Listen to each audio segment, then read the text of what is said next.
Lizard.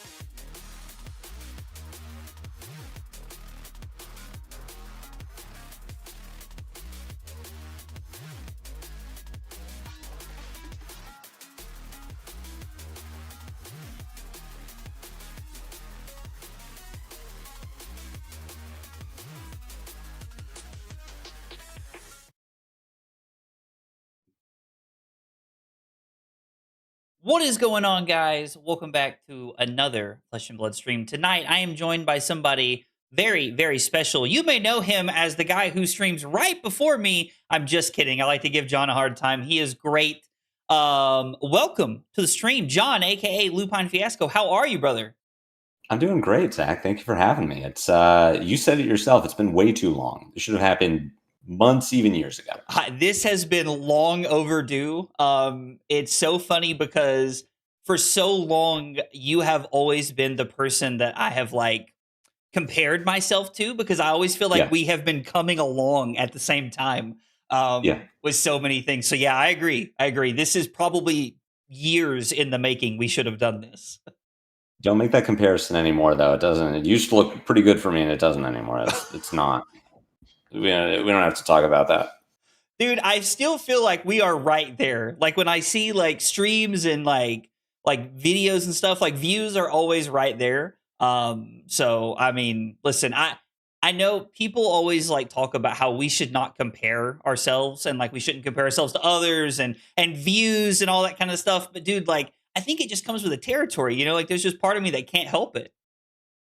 No, if you're going to be a YouTube streamer, at a certain point, numby go up. Like you, especially, I don't know if you use the YouTube Studio app on your phone, Mm-hmm. but every time I open up, the first thing I see in like bigger letters than anything else is YouTube subs. Like you can't help it. If you're going to do this and you do it seriously enough that you dig into the software, like YouTube's going to remind you how you're doing.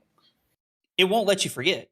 It No. 100% will not let you forget. It is our joyous cross to bear, I will say. A gift and a curse. It's really good validation until you look at someone who's doing way better than you and you're like, huh, neat. I Imagine if one of my videos could get 10,000 views. That'd be something. listen, there's that will always be a thing. I think no matter how long we do this, wherever we go, that will always be a thing with content somewhere, somebody to chase to compare to, which is like, Hmm. kind of good. It's good to like stay hungry and to want to like, keep improving content and things like that. But Yeah. there's a line in the sand. Yeah.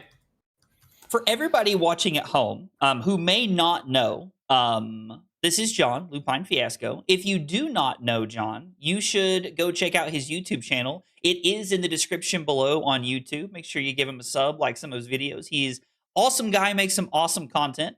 And he has been playing a lot of Jarl lately, Yes. leading into US Nationals. And as someone who loves Guardian, I thought it would be fun to have you on and talk about Jarl. I'm happy to talk about Jarl. I love the deck. It's the first Guardian that I've ever played seriously, and he's a blast. Unironically, really enjoy playing Jarl. He's a lot of fun. I've seen a lot of different iterations of Jarl, and I seem to enjoy the mid-range one the most, which I think is what you've prepared for us this evening, right? Yeah. Yeah, definitely. So before we start, if I am good at Jarl, it's because I stand on the shoulders of giants. I have to give a shout out to the Teklo Foundry, who I think kind of pioneered the skeleton of what I've built here. He brought it to Yokohama, did great.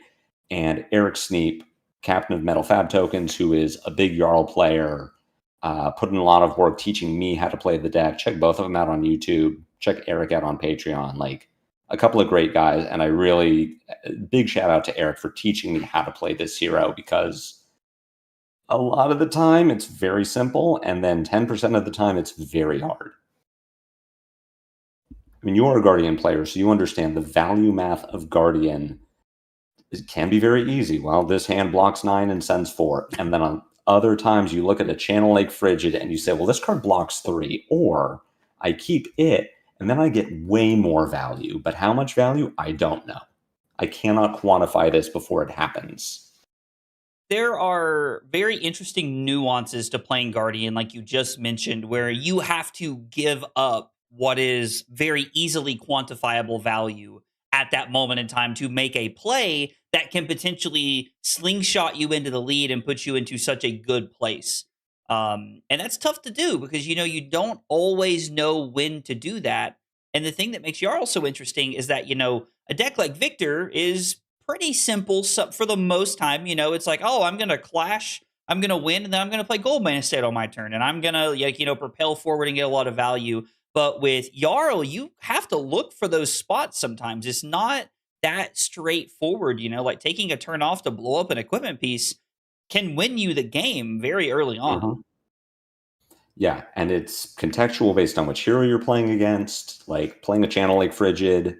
Taking 6 damage to pitch an Ice Blue to play Channel Lake Frigid against Victor is a terrible line that you should basically never take. Doing it against Syndra is very contextual based on the Mask momentum and if you think they're going to trigger it this turn, but can be way more impactful if she draws 4 reds in the next hand. Her turn ends.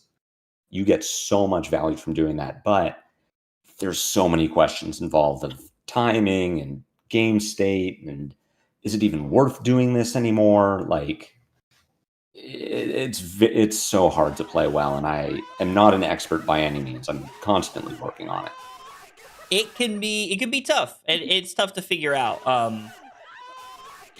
Sorry to hang on. Whoa. Rose with 50 gifted memberships, and we're about to see every one of those things pop off. I thought I changed it to where it would just say all 50 at one time. So that's about to be a lot of stuff in everybody's ear. Rose, thank you so much for the 50 gifted on YouTube. I greatly appreciate that. That means a ton.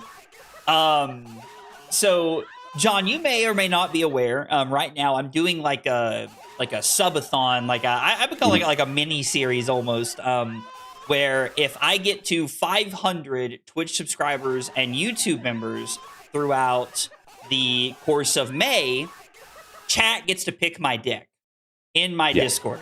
You know what? Rose, as much as I love you, we are going to turn off Twitch alerts for a minute so that we don't have... Oh, the noise still comes through? Oh my gosh. No, how can I turn this off? Control audio via OBS. All right, perfect. We're going to turn that off for just a minute. Rose, as much as I love you and I appreciate that, 50 is too many in a row for me to listen to. Rose is wild. Rose goes hard. Rose is, you want to talk about a pillar of the YouTube community. So true. Rose is in the Discord actively. Like, I see her in Discord hanging out and chatting. She is in chat all the time. I see her in your chat. I see her in other people's chat. Like, Rose is constantly hanging out. Talk about someone who loves the game. I have 3 YouTube subscribers, and I don't think Rose will ever not be one of them. Rose is if I have 100 subs, Rose is 1. If I have 10 subs, Rose is 1. If I have 1 sub, Rose is it. If I have no subs, Rose died. Oh man, that's so true. So over May, if we get to 500, chat gets to pick my deck. While people have been on the channel, I have been giving them a chance to sway chat in the direction that they would want to see me go for nationals. So of like the 35 or 40 heroes, which one would you like to see me play at nationals? Easy Tough Nut. Ooh, I like that. 100%. You've got a positive Marionette matchup if you play it well. You've got a positive Guardian matchup. Like, what are the 2 best decks in the format? Marionette, Victor. You stomp both of them. Come on. It's an easy Tough Nut. Dude, I love it. My biggest hurdle with that would be learning the deck right before nationals and trying to learn to draft. Okay, I can make it easy for you, real easy. So you block 9, right? And then you rock. And that's your whole thing. You don't get fatigued. You can't have damage prevented. Zach, you're a Guardian player. You know all about value math, and Tough Nut just has the best value. This sounds just better than blocking 9 and throwing Titan's Fist. This sounds like we're just mathing better. I love it. Yeah. So that's my chat. Make it happen. You have the power. You are the first person to say Tough Nut, and I love that so much. I mean, I'm the first person to be right. Oh, that's so good. So, talking about Jarl a little bit. Jarl is a Guardian that I feel like did not receive a lot of love when he first came out because everybody kept comparing him to Oldhim, and it seemed kind of, just underpowered with what we were looking at. And then last year at Worlds, Philly Worlds, a few months ago, the Jarl really attacked the triangle well and was trying to, get in and beat Syndra, blow up Gravy's Compass, fatigue Verdance by gaining a bunch of life and having AB6 stuff going on. And now, you mentioned the Teklo Foundry, top 32, I believe, at Pro Tour Yokohama. I want to say it was 28th, but yeah. So had a really good run, again, in a room full of victors, which as a victor player, I have always felt like this is a little bit of a favored matchup, but to see Jarl doing so well, what leads you to play Jarl right now in this meta? Jarl has a few things going for him. One thing that no other hero has, Jarl has the biggest card pool of any legal classic constructed hero. He has Elemental, Earth, Ice, Guardian, generic, the rest of them. He has the biggest card pool. So he has the most options. I mean, I've heard people say that if Jarl could have 120 cards in the deck, he would never lose a game.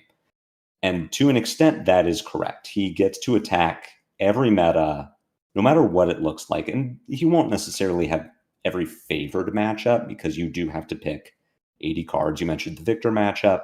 I think that is probably the most notable exception to, Jarl going positive into a room. Mm-hmm. But he has the most options. And at the moment, with Verdance and Florian being LL'd, he is the only hero in Classic Constructed that can play Felling of the Crown, the best CC card.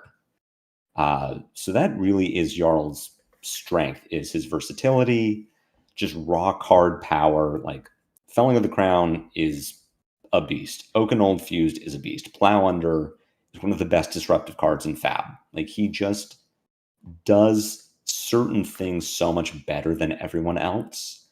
And if he knows the meta he's walking into, he can tech for all of it. I really like that concept that Jarl can tech for the meta really makes a lot of sense. Having such a large card pool. I'd never really thought about it, but you mentioning that Jarl has the largest card pool of any hero in CC, plus one of those cards being Felling of the Crown, I mean, has to on some level make him a playable hero, right? Yeah, pretty much no matter what, he will always be able to play Felling of the Crown. If your hero can play Felling, you probably have at least a B tier hero. It's crazy that we've printed any one card that powerful, but it makes a lot of sense. I mean, Wounded Bull that takes a card out of your hand, no matter what, is kind of crazy. Yeah, no, it's up there with Codex. Like Codex of Frailty, if your hero can play Codex of Frailty, you have a B tier hero at minimum. You mentioned, Jarl versus Victor. As someone who plays a lot of Victor, I feel slightly favored into the Jarl matchup, but it's a lot closer than I think a lot of people realize. Where would you put the Jarl Victor matchup, on that, scale of 0 to 100? And how do you feel like what tools does Jarl need to utilize to overcome the Victor matchup? I think your Jarl Victor matchup, you're probably putting it about 40-60 in Victor's favor. And the Jarl can close points by being a better Guardian player. Like you can skill diff a Victor. And the way that you're doing it is by setting up that perfect pitch stack where you're getting late game Fellings, late game Fused Oakenolds, late game Pummeled CNCs. You're pitch stacking your D-React so that you can deal with the big big overpowered Golden Suns, and big dominated attacks after Victor plays the 3rd, 4th, 5th, 6th Goldmane estate. you get more versatility in how you're dealing with Victor because you get to play defense reactions that Victor doesn't get to. You have, at least the list that I've put together here, we have 3 Rootbound, 3 Sinks, 3 Shelters, 2 Staunches, and Victor's playing maybe 3 Sink Belows because he just doesn't get to do more than that and still win clashes. You have, speaking of clashes, you have a deck that can win clashes, right? We've got CNC, we've got Oakenold, we've got Mangles, we've got Glacial Footsteps. Like, we are capable of beating Victor in clashes. And Jarl gets to play Sledge, you can play Shield Beater. Like, you will do better turn-to-turn damage than Victor will. He can set up, and I think you know why I give it 40-60 to Victor is the best Victor will beat the best Jarl. But if the Victor is just kind of haphazardly throwing out Goldmane estates, and here's block 6 or block 3 Spinal for 12, like, Jarl can deal with that. The Victor will get there by setting up the estate pitch stack and then saying, here's Macho Grande for 25. But most Victors aren't doing that. Most Victors are just playing this turn-to-turn style that Jarl can punish by being better in the second cycle. Now that checks out a lot. Because Jarl feels like, well, it feels like Victor has become so Goldmane estate focused over the last year, I would say, which makes a lot of sense. It's a powerhouse of a card. It's extremely powerful, and it does all the things that Victor wants to do. But if you have a Victor who's just playing kind of loose and not really playing towards that end game of like, here's Golden Sun for 28 or 30 at the end of the game, then Jarl just wins the Sledge math battle over the course of the game with more efficient plays, which good place to be.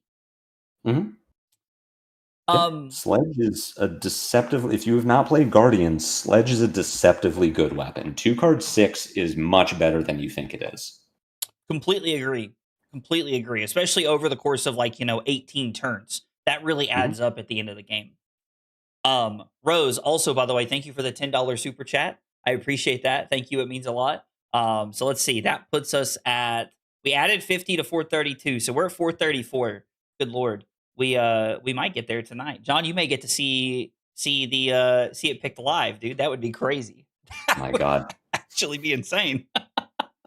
Fingers crossed. I would love that to happen for you. Honestly, it would be incredible. I appreciate that, man. I appreciate that. It means a lot. Taking a look at the rest of the meta, outside of Victor, we know that Acilio is kind of getting nuked on the BNR coming up in a couple of weeks. We're not really sure if other things like what's going to get hit. But as it stands, Mario is one of the best, if not the best hero in the format right now. How does Jarl face up into a hero like Marionette? Your Marionette matchup is not, I want to say not as bad as you think it would be.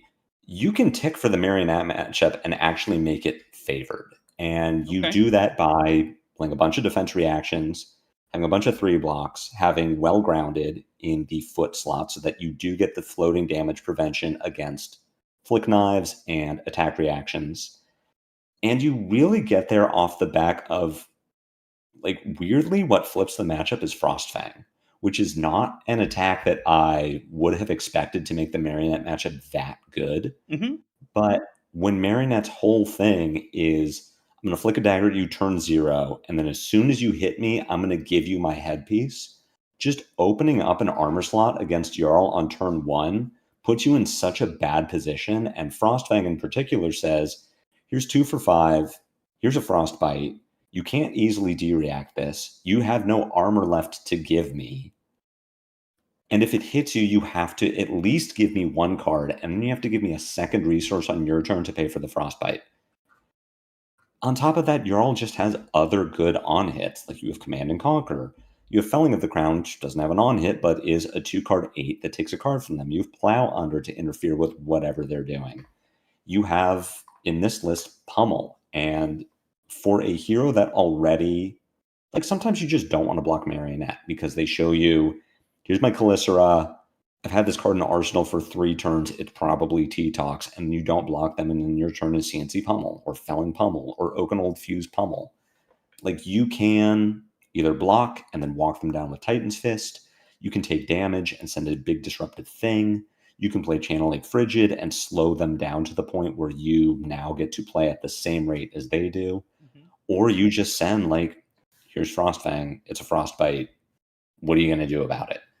Like, Marionette can high roll you because Marionette can high roll anyone, but you play on all of the same axes that Marionette does. You play your D-Reacts, you have big disruption, and then at a certain point, you get them low enough, suddenly their deck is a bunch of 2 blocks and your deck is a bunch of 3 blocks.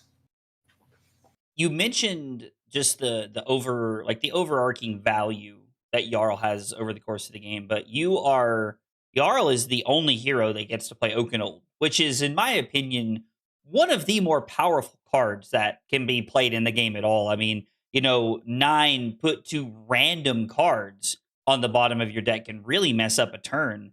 And there's 4 cards now that fuse it after we got the Jarl Armory deck, because there's 3 Crumbles and Pulse, if I'm not mistaken. Yes. So you have access now to easily pitch stack this and set this up for second cycle against like a Victor who's playing pretty haphazardly, or against a Mario, when you get to the end of that game. So your deck is just full of these cards that say "im" in the bottom left-hand corner that are all very powerful. And you do have, against Marionette, you do also have the Crumble Frozen to Death or Crumble Mangle lines that makes it really difficult for Marionette to do their thing. Like, it's a little hard to pull off, but if you get, I wouldn't even call it a high roll necessarily, but if you draw well enough, you crumble them turn 0, turn 1, you either Frozen to Death or you can block with Unforgetting, Unforgiving. Find your Mangle, here's Mangle for 10, dominate, on hit, destroy your Flick Knives. And maybe they have already flicked the Clave so they can set up the Calicera, but then you get unmarked, and then they can't mark you easily anymore. So then you can, they attack you with Clave, you can block it, you can discard Shelter, you can use Well Grounded, and it turns off a lot of their damage.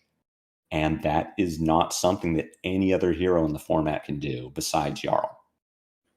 No, I mean, that makes a lot of sense with having access to powerful cards and good prevention effects, and some pretty good like generic tools that you have available, Shelter being the one that you mentioned.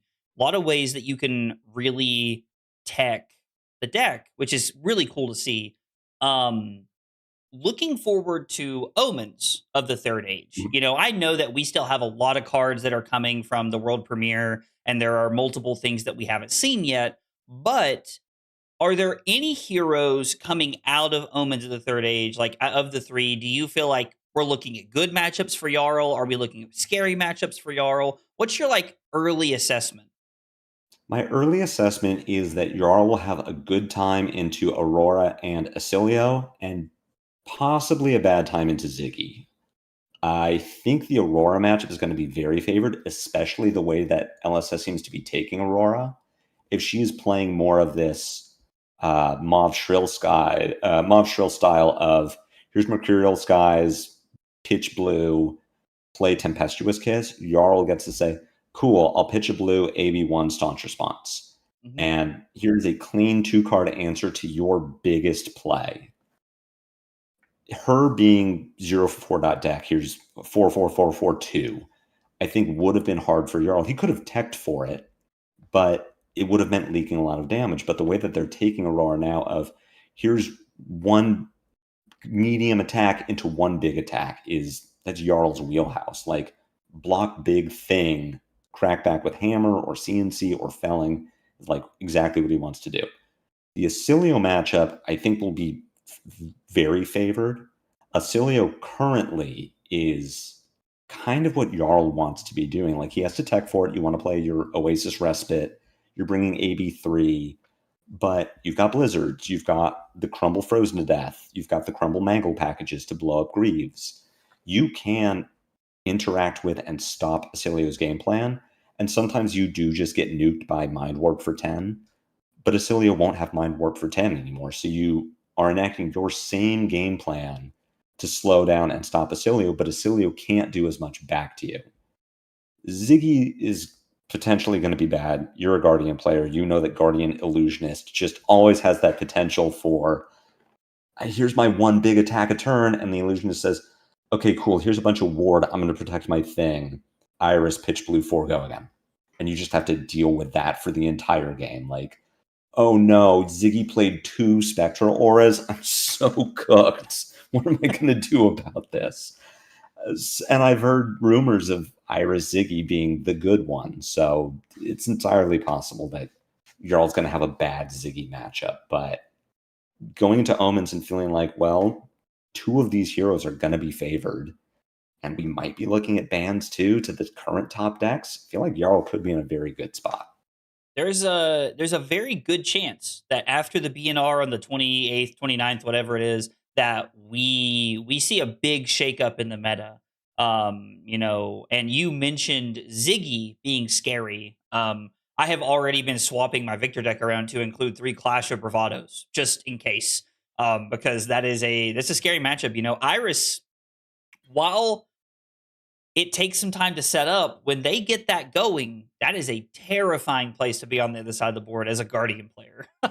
Absolutely. And like Ziggy has options to set up Spectra that other illusionists didn't have. Like Enigma had Manifestations of Mirror Guy, which was a scary card. I wasn't playing Guardian at the time, but I knew that a lot of people weren't playing Guardian specifically because of Enigma. But Enigma still, if she was going to play Iris for some reason, is still on this 1 Spectra a turn. Ziggy has Blink. Ziggy has Flash. Ziggy has Eclectic Magnetism. Ziggy has these ways of either setting up multiple auras or damage plus aura that no other illusionist has had. And if they're playing Iris, it's pretty likely that they're going to get to stick 4 damage that you now have to deal with, and it'll snowball. Absolutely. And that's the thing that's so scary is even though the Spectra keyword is very powerful, as Guardians, we're only doing one thing a turn a lot of times. But having that ward mechanic, we can't even attack it directly. We're stuck trying to push damage, which when you're blocking, all of their 3 or 4 Titan's Fists they're throwing at you, and we're trying to throw one back, that can be a scary place to be. Yeah. So we've talked about a little bit about Jarl and, like how he fits into the meta. Let's jump over and take a look at your deck so that we can see what cards we're working with. I guess before we do, there was one question that came into chat that I do want to throw your way. Sure. Tom asks, have you considered putting the most broken card that only Jarl can play today, Corsham?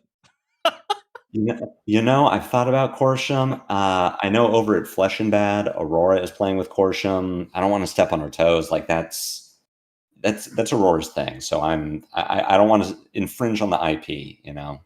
Corsham Jarl is definitely a deck, and you can play it. It is legal for you to do that.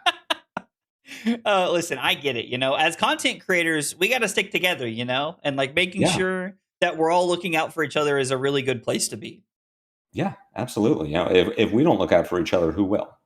Exactly. 100%. All right. So let's jump over and take a look at the deck list. Let's see. You can see the screen, right? Yes. Okay, perfect. So taking a look at the list, let's start at the top and kind of like work our way down. We'll scroll down here so that we can see the, after I try to move Discord, Lord, now.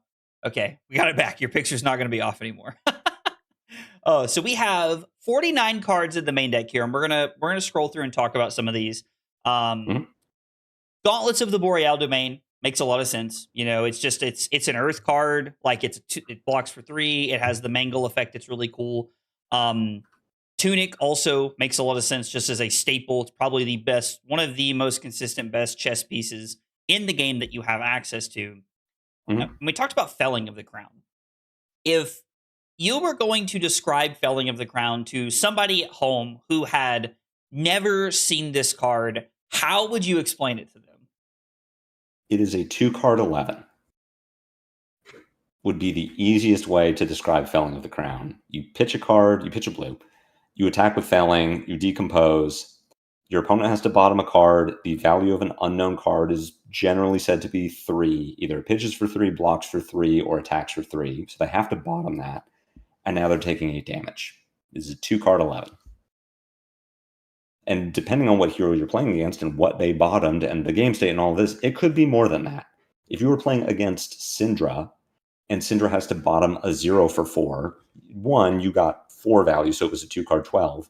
but also you've made it easier to stop the Mask of Momentum. So you probably got a 2-card 15.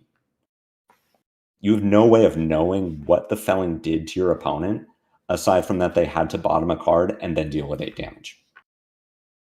One of the other really interesting things I've seen about this card is, in a lot of ways, I feel like this is a good 2-card play to take tempo a lot of times, because I've seen a lot of people who, when this card hits the combat chain, they're already planning on blocking with 3 cards just so that they can try to stay alive, keep their life total up. And then that gives you a 4-card hand to work with. You know, you draw into something like a Channel Lake Frigid or a Terra Sunder, you could be on your way to playing some serious offense.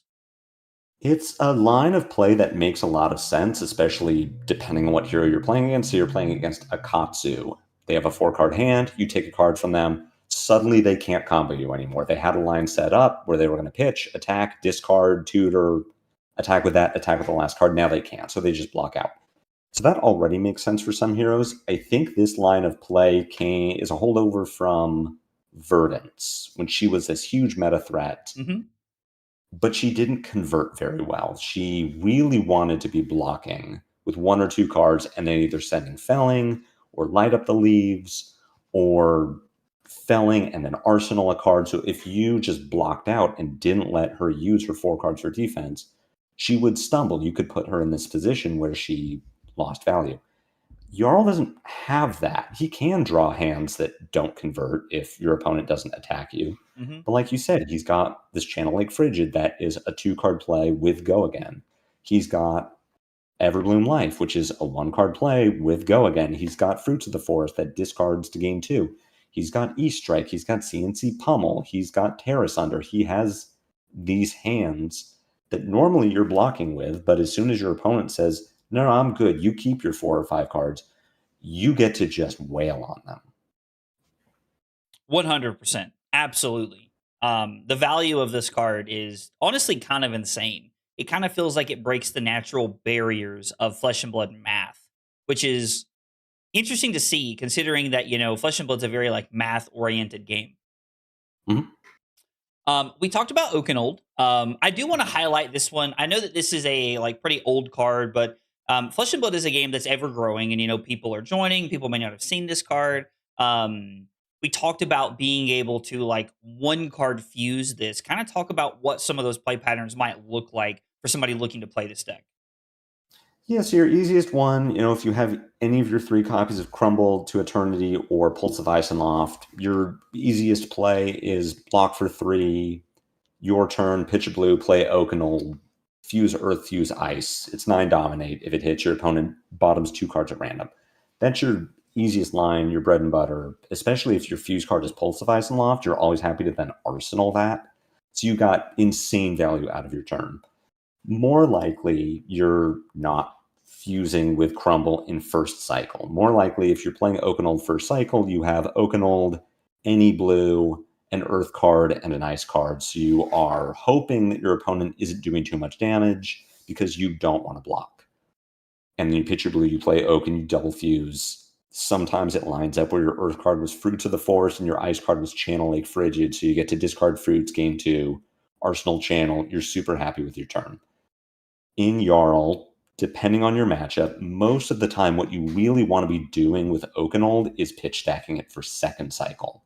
So that looks like you're blocking with 2 cards, and then you are pitching Oakenold with a Crumble or an Ice or an Earth to attack with Titan's Fist or a Sledge, and then you're going to find it later. And the reason you're pitch stacking it for second cycle as opposed to throwing it first cycle is you're probably taking too much damage first cycle, and you'd be better off just blocking.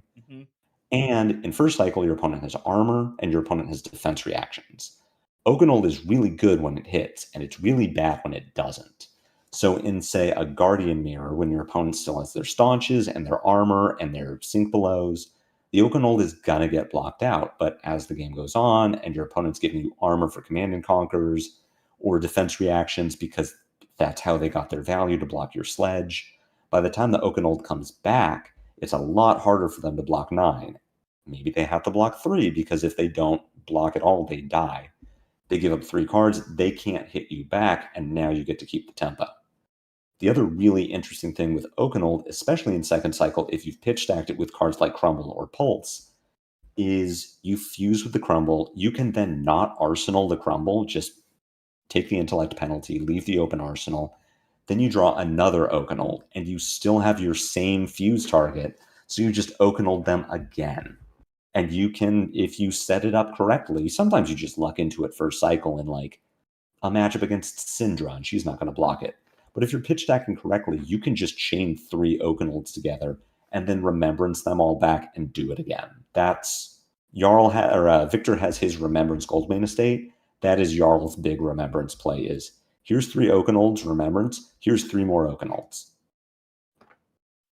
You talked about pitch stacking this in like against any matchup really, but one of the matchups that stands out to me is pitch stacking this against Victor, because you were talking about Victor's Remembrance Goldmane estate and being able to block with 2 cards in the Guardian Mirror. For the most part is generally pretty straightforward. Like Command and Conquer gets blocked with a couple of cards, Opposing Sledge, whatever it is that people are playing. So you're able to block with a couple cards, pitch a blue, and any blue, and then an Oakenold, and then on the next turn you pitch Pulse. And so you're like, okay, I've got all of this set up for second cycle. We can do some really powerful stuff. And I mean, this card's a powerhouse.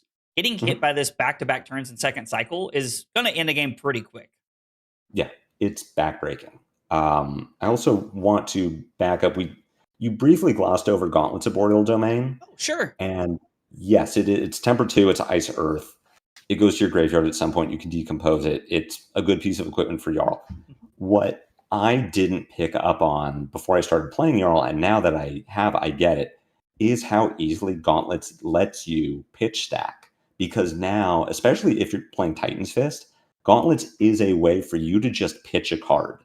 No other Guardian has that. It is very difficult to pitch a card in Flesh and Blood just because you have it and you don't want it. And Gauntlet says, here, give me 2 resources. Like sometimes you play Mangle and you get to do the cool thing with Gauntlets of sending Mangle for 10 dominate.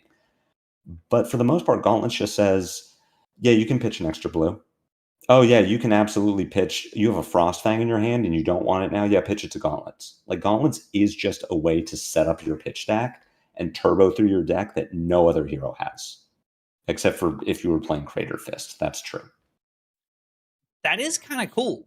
Having this outlet, even when you're not going to throw a Mangle at somebody, to just be able to get cards back into your deck in a clean order or, whatever you're trying to do, that's a really powerful effect off of an arm piece. We haven't even gotten the Channel Lake Frigid yet, but you have Channel Lake Frigid, you have Channel Ice Lock Glaze. Sometimes, like, there have been turns where I have had a Channel Lake Frigid on the board from the previous turn, so it has a flow counter on it. My hand is Ice Blue, felling up the Crown, and I say, so I'm going to felling you and also CLF you for a second turn, and you could not do it without Gauntlets. That is a really powerful thing to be able to do. Not like keeping Channel Lake Frigid in play against some decks can be backbreaking enough, but that into like a Plow or a Felling is crazy value. Yeah, it is definitely I underrated it. I don't want to say it's an underrated piece of equipment because every Jarl player who's played the hero for, I would say, even 10 reps understands, oh, that's why this card is so good.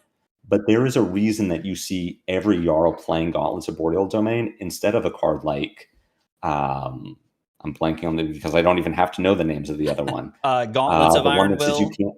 The one that says you can't gain attack power from a reaction, or the one that lets you flip a crush card from your arsenal. Like, there's a reason it's always Gauntlets. No, that makes a lot of sense. Between Decompose, stacking, working with Mangle, I mean, it does it all. Mm-hmm. The card after Oakenold is Rupon Carapace, which is kind of funny because this card could be Shelter, it could be Sink Below, it could be Faith Foreseen. Like, they all block for 4, but this has this like hidden mode on it of, being able to turn on your Fellings and your Plows so that they are online the first time you play them. And for anybody at home, this got unbanned somewhat recently, which is kind of hilarious. I don't think I brought it. You asked the question, like, why Jarl? Why is he so good now? And I said a lot of answers that were true, but the biggest one that I forgot about that I should have said is they unbanned Rootbound Carapace. That is one of the biggest reasons to play Jarl is, or at least this version of Jarl, is because you can turn on your Fellings and you can turn on your Plows. And it also rewards you for playing Fellings and Plows because you can decompose them to the Rootbound Carapace.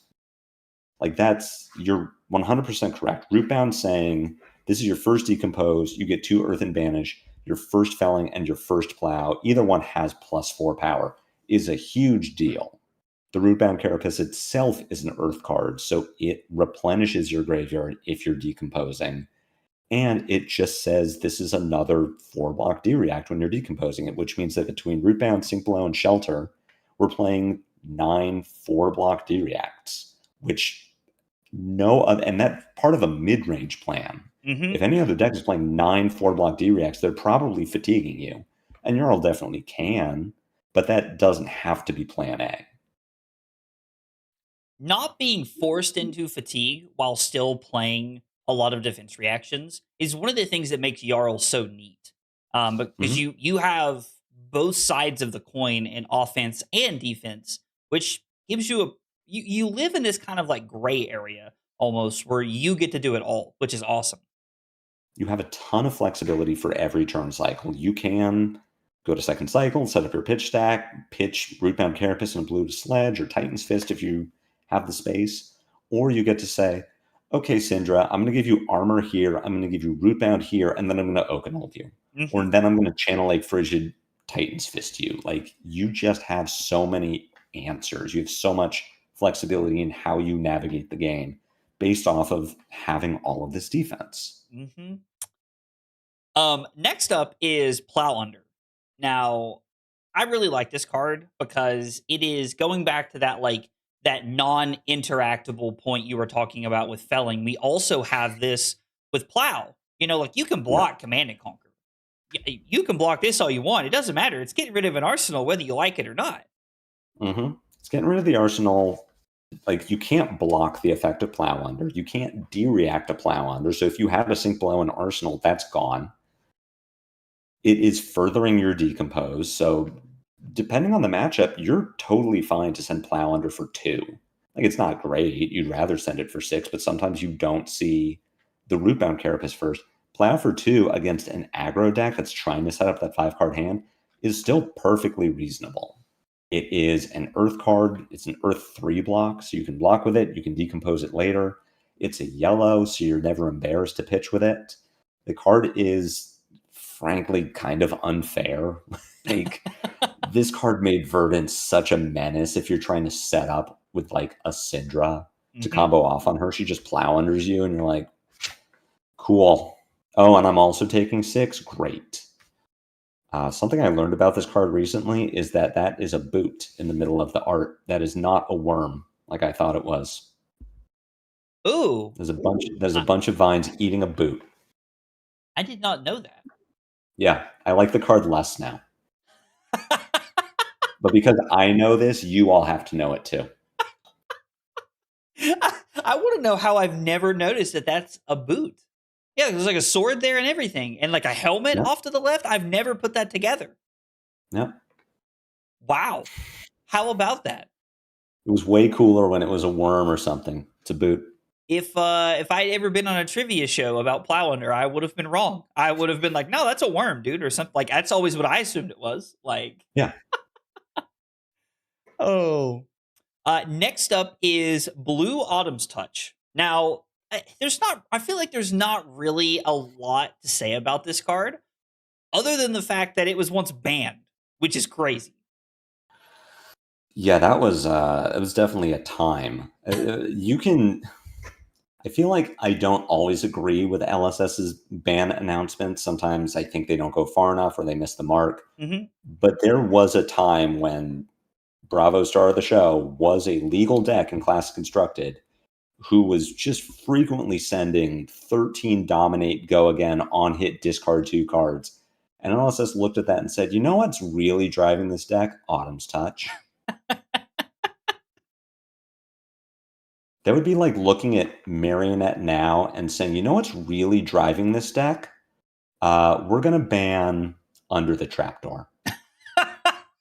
Like that's how we're gonna hit this hero. It's like, yeah, no, that was a card that they were playing for sure. Like Starvo was playing Autumn's Touch. They had to put a different 3-block in their deck.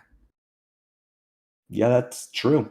I just, it's always funny to me. It's such a fun fact to tell new players that this card was once banned, not because a blue 3/5 that blocks 3 is crazy overpowered, but because Starvo was doing so much heinous stuff that this had to go, which is so weird.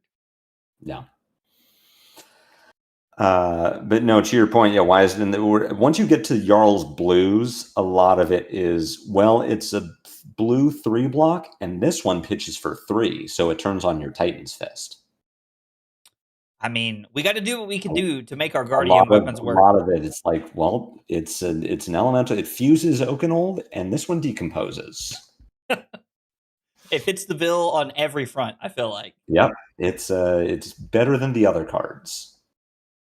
Next up is some support from Compendium of Wraith. Now, Compendium of Wraith was kind of a set that tried to, do some fun stuff with Silver Age and push the Silver Age format, which was awesome. And I really like that, we're trying to introduce new formats.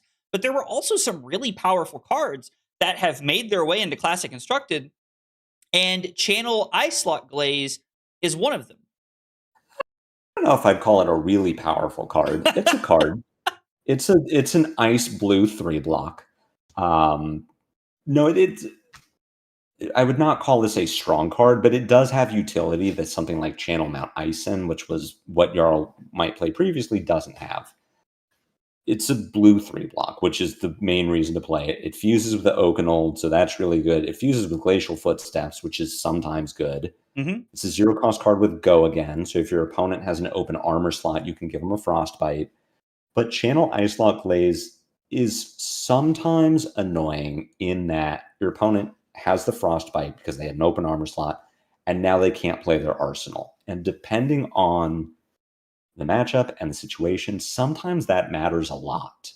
If you play Channel Icelock Glaze, your opponent has, let's give you Magical Christmas Land, Staunch Response in Arsenal, and then you Oakenold them. Well, now your opponent can't stop the Oakenold because they can't play the Staunch because they can't clear the Frostbite defensively.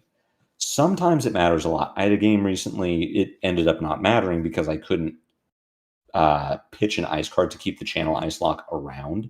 But I played Channel Icelock Glaze against a Rhinar, and then they play Blood Rush Bellow on their turn. And if I had the ice card to pitch to keep Icelock Glaze around, Rhinar can't start with Blood Rush from Arsenal. They have to clear the Frostbite a different way. So then they're losing value.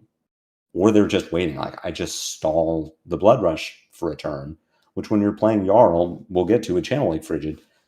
Sometimes that's the plan. You have to just stall your opponent so that you put them low enough or you chain disruption so that they can't do their big scary thing. And Icelock Glaze is not a good card, but it is sometimes good enough. It is sometimes an answer. I mean, the fact that it's a blue 3-block ice card means that in a lot of situations it does fit the bill. I completely understand what you're saying. Playing this card on turn 0, like, even if you can keep it, doesn't even freeze the arsenal because you're not giving them a Frostbite. There's no open equipment zones. So this card can definitely have some floor, but the 3-block floor in a Guardian deck, I mean, listen, 3 blocks are what we love. Yeah. It has Go again, so weirdly you're not embarrassed to arsenal it. Like sometimes, you freeze, let's say you play an Oakenold and your ice fuse is frozen to death and you're playing against a Syndra. Like you're not going to arsenal the frozen to death. You're going to IP a card and be sad about it. Like Channel Icelock Glaze, you can arsenal that.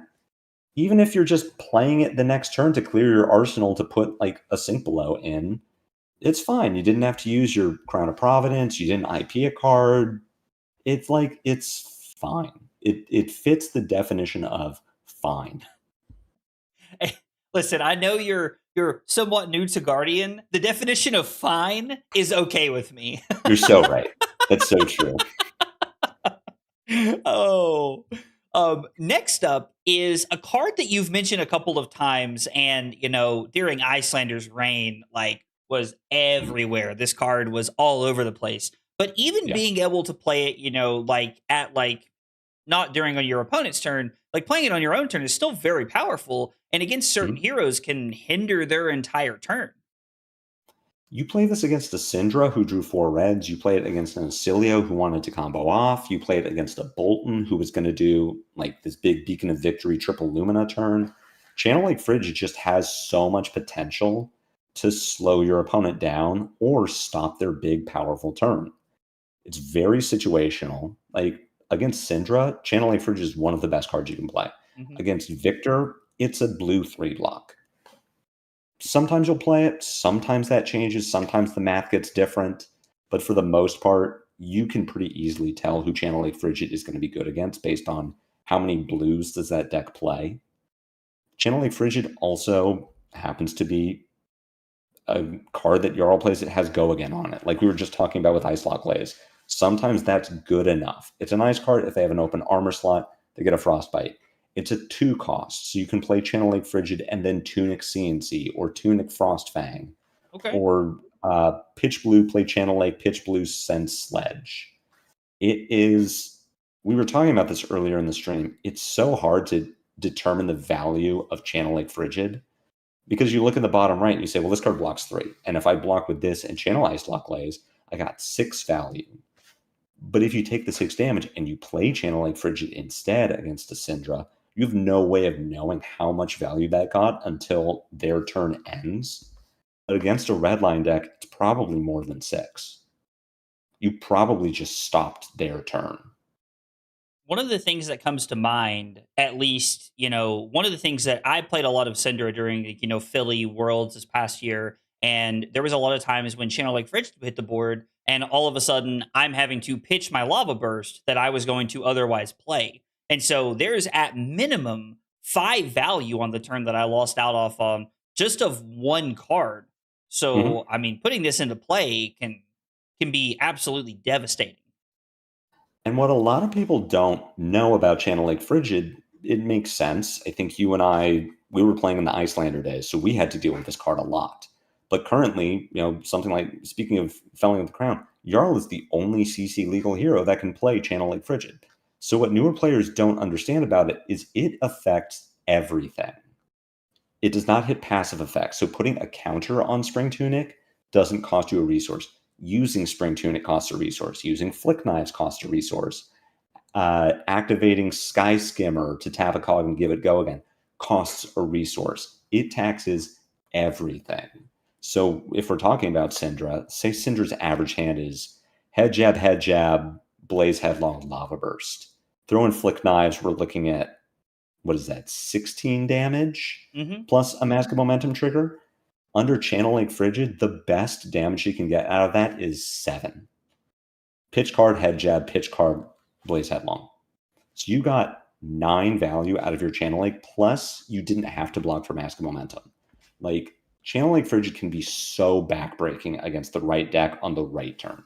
Hmm. Absolutely. Yeah, I mean, I love this card. I don't know. I don't know how many. Like, do you play a lot of like skirmishes and like other like local events, stuff like that? Generally not skirmishes. I'll play armories. I'll play RTN's pro quests. Okay. I just asked because this was a skirmish promo. There's cold No, foil versions of them that yeah, I don't bought. say. I know that. Looking at blinging out Jarl now, and it's like, these are how much? Oh, do you know how much they are? I haven't looked in forever. I checked 2 weeks ago, they were 90.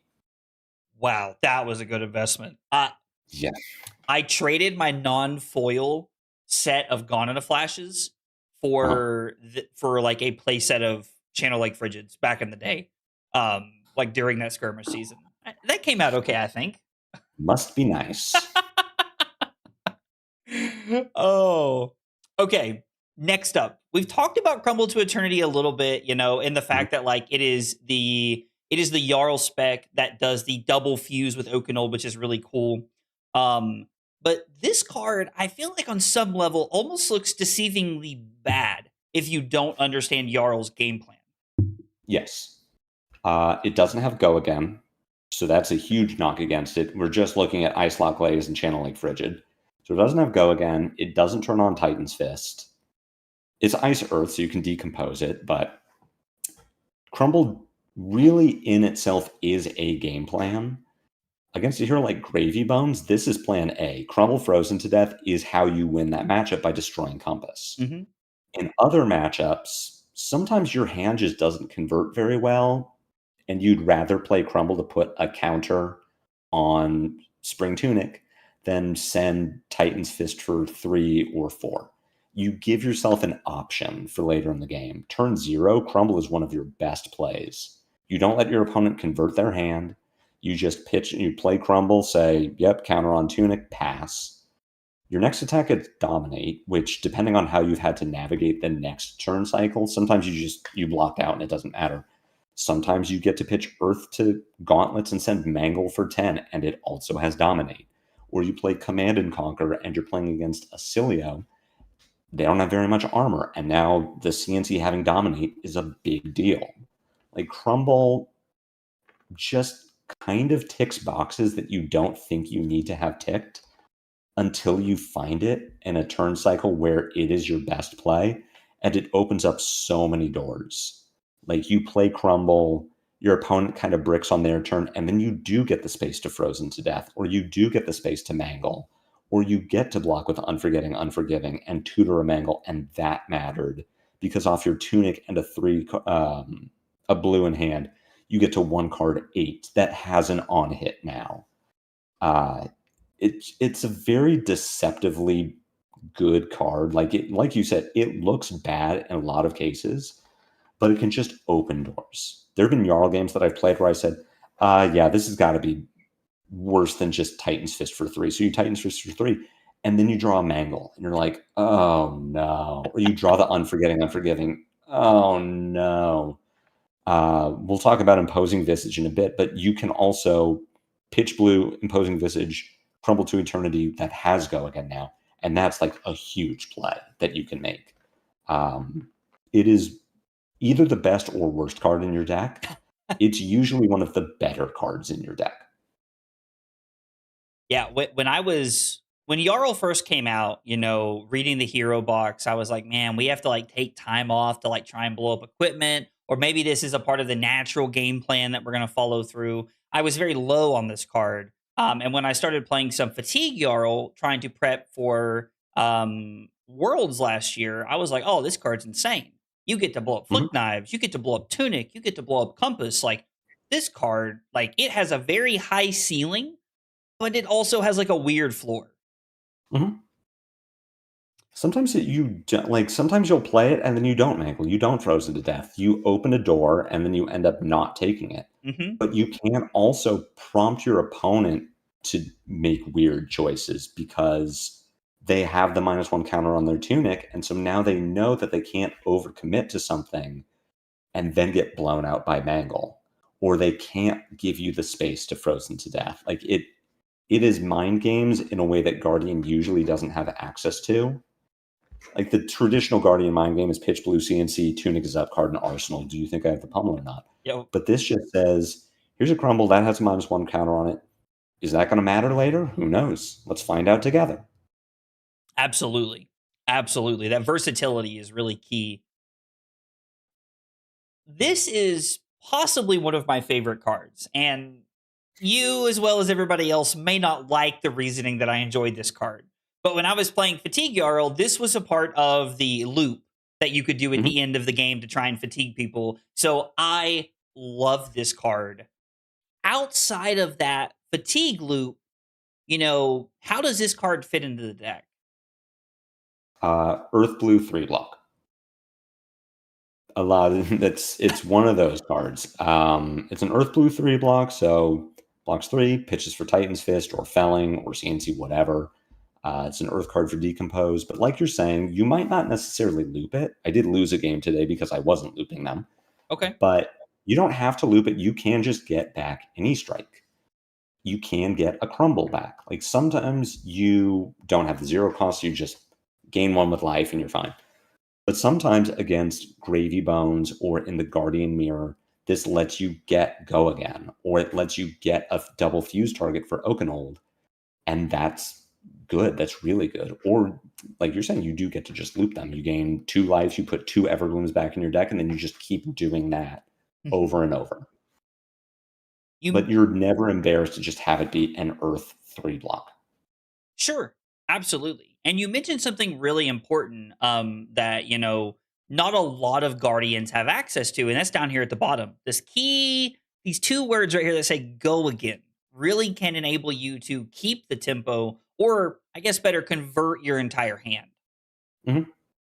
Yeah, this is one of those cards where you Oakenold or you felling your opponent, they block the 3 cards that are left in their hand, you draw 4 cards, one of them is Everbloom Life, and you get to do a thing. It's not like an impressive thing. Gaining 1 and putting the Everbloom 40 cards from the top of your deck is not, or an Easter egg 40 cards from the top of your deck is not like an insane play, but you got value in a way that maybe a Victor or a Betsy or a Valda wouldn't have, because you got Go Again. You got an action point. Absolutely. There are a lot of the, like, quote unquote, like Guardian hands where we're not converting our hands, or we're throwing a blue Cranial Crush and not doing anything else of impact. And, this just opens up that door, which is really nice, like you were talking about a minute ago. Before we talk about the next card, Pata Fuss Fuss, thank you so much for let's go 11 months over on Twitch. Thank you so much. I appreciate that. It means a lot. Let's see, 435. So, John, as a side note here, I will tell you, when this started, I laughed. I told Carly was like, what's a number you're okay with to, like, throw away your nationals, because, chat's going to pick your deck and we don't know if it's going to be a real deck or not. And I threw out, I was like, 500 subs. And she was like, you'll never get to that. And I was like, you're right. I never will, but it's okay, because then I can just play Victor like I want to. And every stream, I'm sweating more. Win-win. I got to do this. Listen, head over to Lupine Fiasco. If I get 1 billion subs, I will. You can pick my deck for nationals. It's built with a B. I will play whatever you want. Oh, billion with a B? You know what? Billion with a B. I'm just going to say this, man. I hope it happens for you, because I have faith. Dude, 1 billion subs? I mean, what is that? Like $2.5 billion? Please live the dream for the rest of us. While I'm at work, I'll be thinking about you and how you made the idea better than I did. It's like what you're saying, where how just the money I'll make from the subs will make up for not winning Nats because chat chose my deck. I think I would be okay with 1 billion subs. I think it's a reasonable number. You're not asking for too much, just something like in the middle there. I love it. Yeah. Pockets did ask, so I don't know if you've heard me talk about this, but if I get to 750, I'm going to cosplay the hero they pick. Okay. I'm still leaning towards Tough Nut. The Tough Nut pick is getting better and better. The Tough Nut cosplay would go hard. I have no idea where I would get that stuff 2 weeks before Nationals. I mean, it's what, a loincloth and some green body paint? I feel like that's reasonable. You're right. Maybe Oh no, he's got some shoulder pads. You could make it happen. So we stream at 7:30 instead of 7 one night, and I swing by, like, Michael's or the dollar store on the way home, and we make it happen. Yeah. This is doable. All right, next up on our list is Frozen to Death, which is kind of like that second piece in our crumble, turning on our hero power puzzle that we're trying to piece together. Mm-hmm. Yeah, Frozen to Death, I mean, if nothing else, again, I'm going to say it a lot, blue ice 3 block. This one is really nice because it does turn on Titan's Fist. But this is part 2 of the Crumble package. And there are some matchups where plan A is Frozen to Death. Gravy Bones is the big one because you can blow up their compass. You blow up the compass, they play an ally, the ally they don't get Go Again from playing the ally, so they can't attack. And they have to jump through a ton of hoops to deal damage that turn.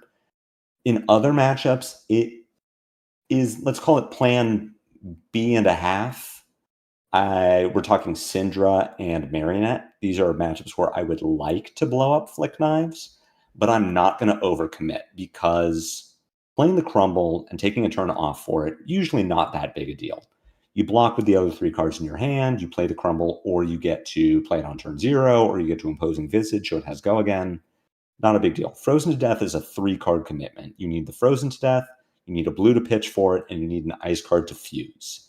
And there's no like cheating it the way you get to do with Oakenold sometimes. This is a 3-card commitment. And a lot of the times that is too much. Syndra sends 3, 4, 4, 4, 5. You're better off just blocking 12 that turn than blocking 3, taking a ton of damage and blowing up their Flick Knives, but you're 15 points down. You're probably not catching up. But if you can make it happen, if you can buy the space, if you get to cash in your Stalagmite and have the Blizzard to slow them down so you do get to Frozen to Death, that can really swing the game. Their armor slot is open, so they're getting Frostbites. They don't have their repeatable damage. They don't have their engine going anymore. So you can win a game off of that. But in a lot of other matches, let's say Guardian, because Victor is so high up there in the meta, this is really like, if you ever find the space for it, that's awesome. If Victor ever just blocks with 3 cards and arsenals the 4th one, and you crumbled their Tunic earlier, and then you draw a hand with Frozen to Death, you're like, yeah, I'll do this. But you're not taking a ton of damage for it. Mostly you're just blocking 3 or pitching the hammer. It's a real like, did you find it? Cool. You didn't? Don't worry about it. Well, and this Crumble and Frozen to Death are a massive part of the Gravy game plan, correct? Because we're trying to blow up Compass as soon as possible. Absolutely. Gravy is the only matchup where if I draw Frozen to Death before a Crumble, I'm arsenaling it. In no other matchup, I'm going to arsenal Frozen to Death because it is such a commitment. But against Gravy, you draw Frozen to Death turn 0 right in the arsenal, and it's going to sit there. You're going to protect it. You will put 3 cards in front of a Conqueror to protect the Frozen to Death because that's your plan. That's how you beat Gravy, is by destroying the Compass. That makes sense. Taking away their go again, even though they're a board state deck, gives you a lot of room to clear the board and pressure with things like Oakenold and Felling when it comes up. Yeah. All right. Next up is Fruits of the Forest, which I feel like is a almost, I would argue, better version of Autumn's Touch. Weirdly, yes. 2 block, not 3 block, but blue earth card. So that's a huge deal. Pitches for Titan's Fist, turns it on. You get to put this into your graveyard at any time you want, which is a big deal. So you have this line. Let's say you blocked with an Autumn's Touch the turn before. It's the only earth card in your graveyard. Your hand is Fruits of the Forest, blue, Felling of the Crown. You can pitch blue, play the Felling, respond to the decompose trigger, discarding Fruits of the Forest, and now you do have 2 earth cards to decompose. But as far as converting your hand, Fruits is a really good way to do it. Your opponent gives you space, so you get to, play an E-Strike, bottom a card, send it for 7, discard Fruits to gain 2, and then arsenal your 4th card. Or you pitch a blue, you play Oakenold, you fuse it with an ice card and Fruits of the Forest, and then you get to discard Fruits, so you're not taking the intellect penalty. It's a very versatile card. It decomposes, it pitches for hammer, is really good. No, I love that. Like that is, we've talked, like that is a word that I feel like you've used a lot tonight, which is something that really stands out to me, versatility, which is not something that I feel like Guardian says very often. It's just not how it plays into the game plan. So having that, the like quote unquote like tech blues that fit into different game plans is an awesome place to be. Glacial Footsteps. Yeah. Is this just a popper? Are we looking to close the game with Dominate? Like, tell me about this card. First of all, shout out to Techlo Foundry in chat. Thanks for being here, Marco. I tried to give you appropriate props at the start of the stream for being one of the inspirations for this Jarl deck, because you crushed it in Yokohama. Glacial Footsteps, again, versatility. Blue 3-block, it sadly is not ice. It looks like an ice card, but it isn't. So it's a blue 3-block. It turns on Titan's Fist, which is great, but then it does serve multiple purposes. It is a popper for Prism. It is a dominate card to close out the game if you set up your pitch deck with an ice card to fuse with it. It is a card that kills Chum and it kills Whaler, and especially it kills Whaler through Sawbones and through one Fearless Confrontation. So it just does kind of everything you need it to do. If your opponent gives you space, and you talked about this earlier with kind of the unimpactful Guardian turn of pitch 2 blues Cranial Crush. If my opponent gives me space, if Katsu put 3 cards in front of a Felling of the Crown and then my next card is Glacial Footsteps, it's like, that works. That's a way to convert 4 cards and then pitch 2 blues, Footsteps, Arsenal the 4th one. Like, I'll take it. That works for me. It just works on every axis. I think if Prism and Gravy were not in the format, then I would just make this like Channel Mount Ison, just make it another ice card. But because those heroes are in the format, it's really helpful to have a way to deal with them. Absolutely. As much as I'd love to pretend like we don't need poppers, we do, at least for US Nationals. Yes. Well, if she wins Jakarta, or not Jakarta, Sao Paulo. If she wins Sao Paulo, the LLs. She only needs 1? I thought she needed 2. She's at like 950. Victor needed 2. Prism needs 1. Victor needed 2. Because shout out to my boy Jason Rolfe for making top 8 of calling Jakarta this past weekend. I kept telling everybody in the team Discord, I was like, I love Jason. I hope he does so well that he finishes second, because I need Victor to not LL before US Nationals. What a heartbreaker. I know. You have mentioned Imposing Visage a couple of times as utility to be able to search up some of our powerful cards. It's the main reason you use it is to find Crumble to Eternity. You can find Channel Link Frigid. The problem with tutoring CLF is it is a 3-card play because you have to pitch 2 blues into Visage. You also need one of them to be an ice card so you can pay for the Channel Lake channel effect. Imposing is mainly there to tune it Crumble with Go Again. It's also a blue 3-block, and because it has that little 3 in the top right, it turns on your Titan's Fist. Depending on the matchup, I've had it be relevant lately, especially with an uptick of Bolton that I'm seeing on Talishar. It is a non-attack action, so it blocks 3 without turning on the Bolton text, which is oddly relevant. Also with Kassai possibly coming back into the meta. Having 1 Jakarta, it doesn't turn on Centauri Saber. But yeah, blue 3-block turns on Titan's Fist, tutors Crumble with Go Again. Especially in your Gravy matchup, this is Crumble 4 through 6, which is a big deal because you want to blow up Compass as fast as you can. Yep. I mean, having 6 copies of Crumble to Eternity on turn 0 is a great place to be. Also, Acilio. We were talking about Crumble. I didn't mention Acilio, probably because he won't be a real deck, or at least not the current deck after May 28th. But getting to blow up Greaves is like plan A. You can sustain, you can maybe not have to commit to Frozen to Death, but like putting a counter on the Greaves puts so much pressure on them. So yeah, that is, we'll call that plan A, blowing up the Greaves. I know Marco gave me crap for it on a stream recently for overcommitting to the bit, but Gravy and Acilio are 2 great reasons to Crumble, which as long as they're in the format means you're kind of locked into playing Imposing Visage. Okay. No, that makes a lot of sense. This is one of my favorite cards. The foiling on Pulse of Eisenloft is just awesome. And I've had a foil one since Oldham days, back in the day when I played Oldham. This card has so much utility with Oakenold in the format, being able to like extend bigger blocks throughout the rest of a turn, block, against Guardian late in the game, give a Frostbite. Giving a Frostbite with your defense reaction when your opponent's trying to go wide to close out the game is such a huge deal. Your other double fuse card with Oakenold It is the double fuse card that you're really happy to arsenal.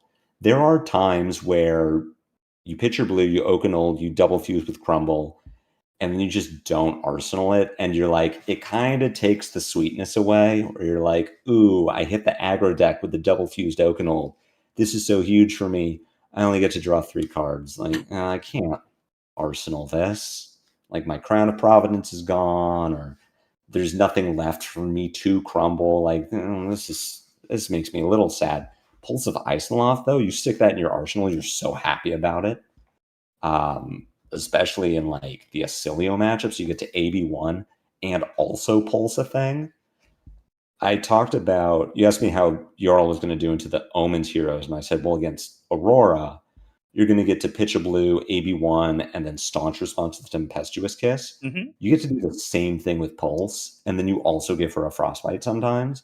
Also, now all of your elemental 3 blocks block her breakpoints when she comes in with 4/4/4. If it's Pulse of Iceloft is just like, if you could replace your staunches with pulses, you absolutely would. This card is so good. There's definitely a reason they made all of the pulses legendary when they printed it. That's for sure. Oh, knocked my mouse across the desk, Lord. Here we go. All right. Next up is Ripple Away. This card feels like it's probably like over the last, like, I don't know, I would say like 3 to 4 months. Ripple Away is the best it's ever been, hitting so many decks right now. Yes, and it's going to hit so many more. Like, it will probably hit every Omens hero, assuming that they are playing actions that give lightning flow. And based on the spoilers we've seen, that's generally how they will be making the lightning flow. But Ripple Away, Teklo Foundry turned me onto this. It was not a card that I wanted to put in my deck. Yes, it's a blue 3 block, but it's generic, so you can't fuse with it. It doesn't decompose. It doesn't turn on Titan's Fist. You're never really attacking with this card. Like, yeah, if Pummel's in your deck, there's a world where you could pummel your Ripple Away. But for the most part, it just doesn't do what Jarl wants to do, but the effect is so strong into currently 2 of the top 3 decks. You can Ripple Away Marionette's Orbweaver Spinneret and their Codex. You can Ripple Away Victor's Visit Goldmane Estate. Those 2 already are just huge. But then you start getting into some of the fringe decks that are picking up, and you just randomly Ripple Away a Puffin's Cog in the Machine. And it's like, well, that was a huge deal. Or you Ripple Away Gravy Bones' Golden Tipple when they hooked it, and now the Gravy doesn't, they lose their hook.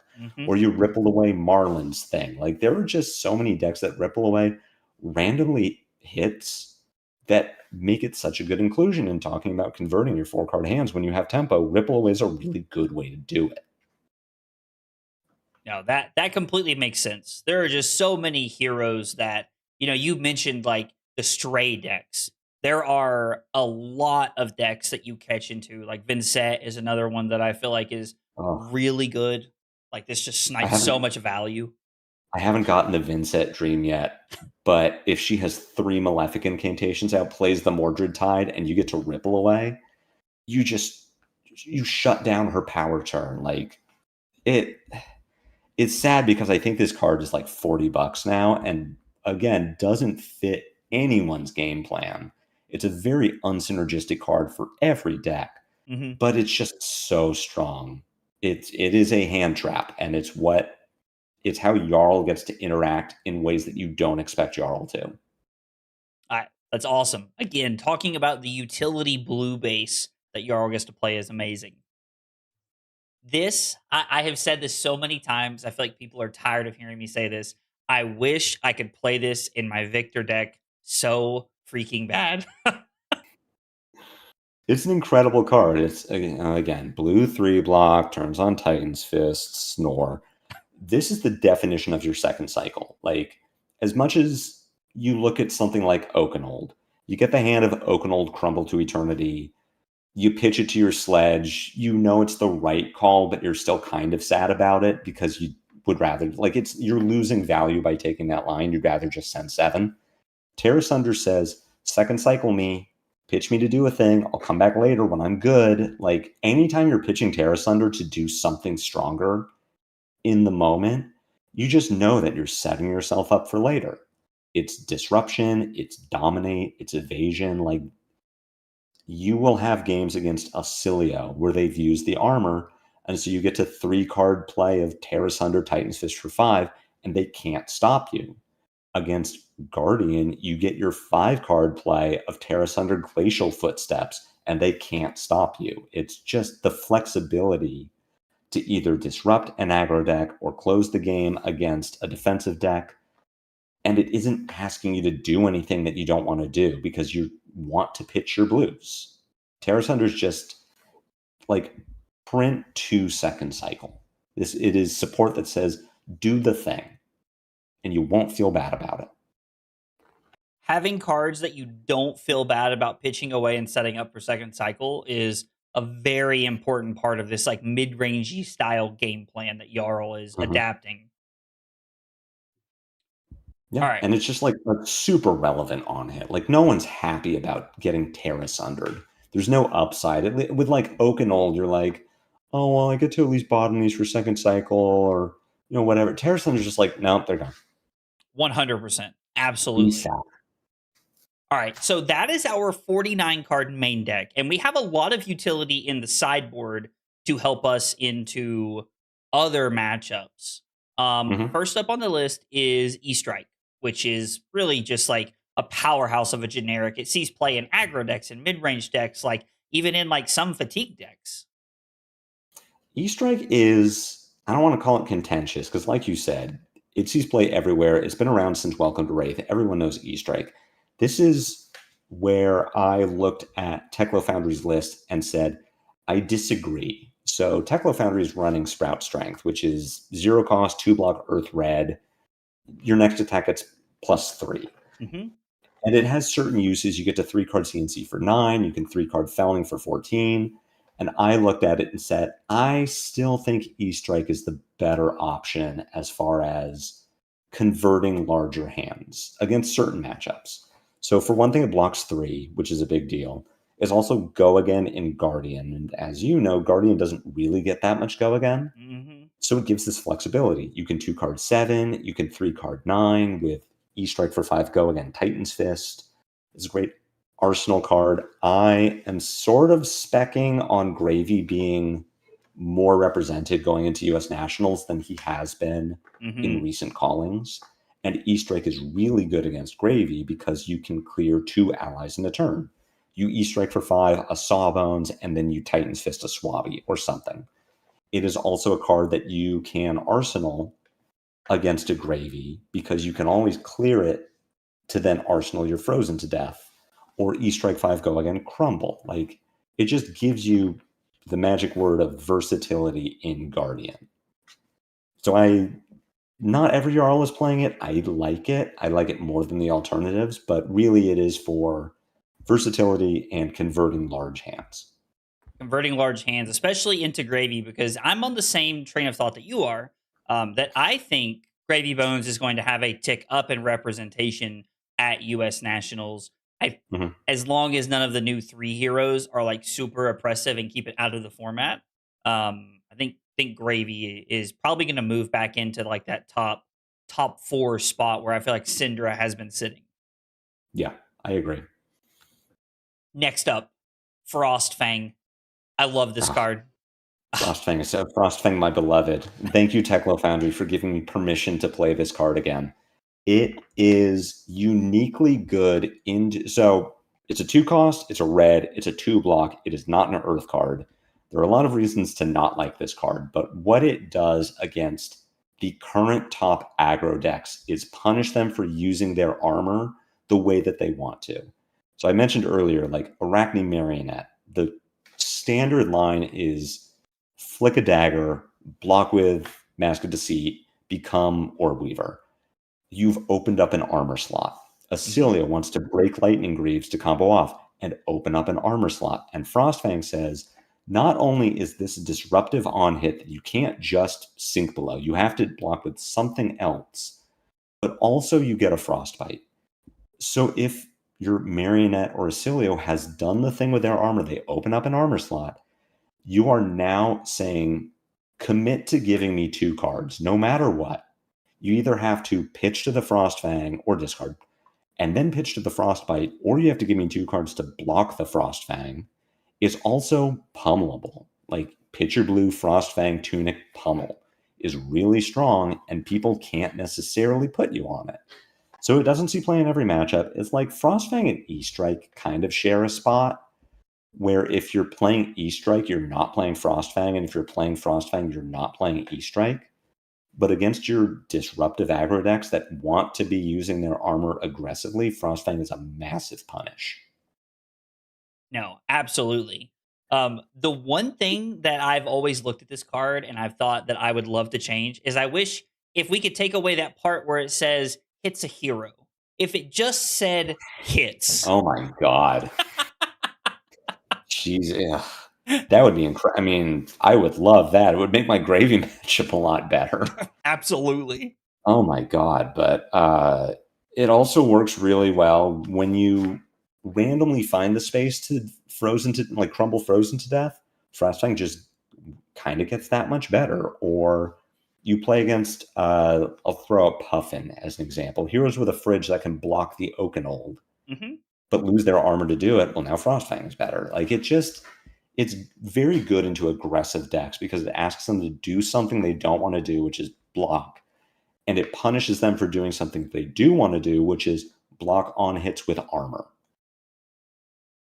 I mean, yeah, the disruption effect into aggro decks alone makes a lot of sense. But into a deck like Puffin, who did just recently get some expansion slot support from Omens, a deck we could see more of at Nats, being able to chew through that armor and then have the powerful effect of here's 1 Frostbite at minimum, maybe worse effects if you don't block.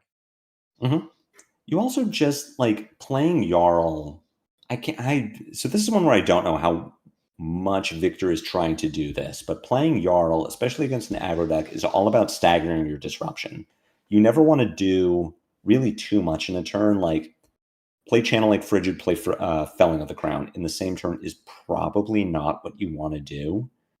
You want to string it out, and Frostfang is just currently 2 more ways of saying, here's just more disruption. I'm going to keep you off of having a 5-card hand for as long as I can until you have to start blocking and never get a 5-card hand. Frostfang is just 1 more way of saying, give me a card. In some way, give me something.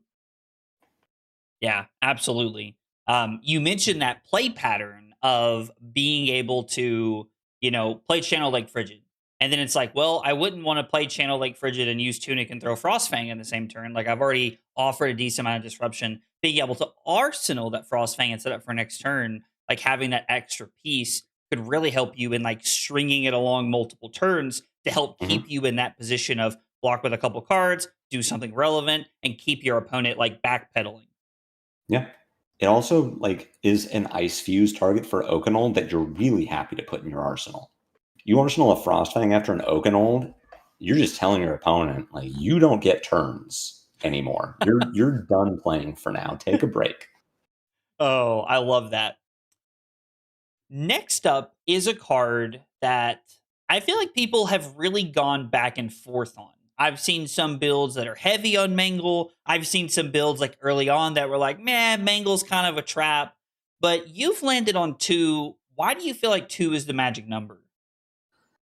It's a card that I never want to see 3 of in the same hand, and you could say that about a lot of the reds in the deck. Like, I never want to see 2 Fellings, but Mangle is also a conditional effect where I'm not trying to do the thing in every matchup. Like, Mangle usually comes in when I'm actively interested in crumbling a key piece of equipment. So a Flick Knives or a Lightning Greaves, weirdly not a Compass, because you're probably overcommitting if you're trying to mangle a Gravy. You might also not be clearing an ally, and then you're not getting as much value as you would have wanted. Like, Mangle is usually a 3-card play. Sometimes you can get there with 2 if you have a blue and a Tunic, but usually you're pitching 2 blues to Mangle. So you want the Mangle as, this is how I destroy your armor when I can't afford to not do damage. Like against a Marionette and a Syndra, you want to blow up the Flick Knives, but you also need to kill them. If you're committing to the 3-card Frozen to Death play, yeah, cool, you got the Flick Knives and you gave them Frostbite, but you didn't hit them. So now they still have tempo. Mangle says, especially if you can do the big thing of like pitch Crumble or Pulse to give it +2 and Dominate, or your Crumble broke, so you get the Dominate and then you can pitch an Earth card to Gauntlets to do 10 Dominate with Mangle. You're saying, give me your Flick Knives, also take 10. So you are making up for the tempo that you lost by keeping the 3-card hand for Mangle, and they've lost their engine. So you're keeping up in life total. They are now going to slow down. Their armor slot is open, so you get to be more of Jarl, and they have to be less of Syndra or Marionette or Acilia. It's also a popper, and it kills Whaler and Chum. I mean, killing Chum, Whaler, and being a popper, like, when those are the afterthoughts, like almost, I mean, not really, but like, because those are important things. But when those are not the primary things, I feel like you got a pretty good card. Yeah. Like I said, you're never committing to Gravy, like hitting a Gravy with Mangle to destroy Compass. You still play it against Gravy so that you can kill Whaler and Chum. But yeah, it's not plan A, like it is against Acilia, Syndra, Marionette. That makes a lot of sense. If those heroes were not in the format, then I probably would lose Mangle. Like if there weren't heroes where I am really trying to crumble as plan A, but I also have to deal damage, Mangle could be something else. Like you could play Cranial Crush, you could play Macho Grande, you could have a Triumph Popper that's also blue, and you'd play Gauntlets anyway because it's just really good at cycling through your deck. But Mangle is weirdly good right now. Okay. No, listen, I'm here for it. I love it. I love to see these like older Majestics finding their way back into decks. Mm-hmm. All right, next up, everybody's favorite card. This is probably Guardian's best card, and it's a generic. Yep. Oh, it's so good. Like playing Jarl with Pummel just now makes me want to put Pummel in every deck. Like it's such a good card. It's disruption. It pushes your on hits through. It's a reaction, so people can't sniff it out. You get to bluff with it. You can pitch stack it. There's just so many ways that Pummel is good. But we're playing Tunic as our only chest piece. We have Mangles, we have Frostfangs, we have CNCs, all of which are cards that say, hey, use this. Do this too. Your opponent put 5 in front of the Frostfang or 6 in front of the Frostfang. Cool, Pummel. But give me a card for Pummel, also for Frostfang. Give me a card for Pummel, also for CNC. Give me a card for Mangle, also destroy your armor. Like, in your aggro matchups, you get to not block and then pummel them, and you take tempo. Against your slower matchups, against Guardian, you get to pummel your CNCs, you get to pummel your Fellings, you can set up pummel Oakenold, or you just say, here's Sledge for 6. Oh, you blocked 6 and you're at 4, pummel. Like it curves out with what you're trying to do. Sometimes you draw 2 in the same hand and you're really sad about it, but for the most part, pummel's just really good. And you don't have to use it right away. You can sit on it, you can second cycle, whatever you're trying to do with it. It ends games, it gets tempo. Very good card. Like you said, it's the best Guardian card that isn't a Guardian card.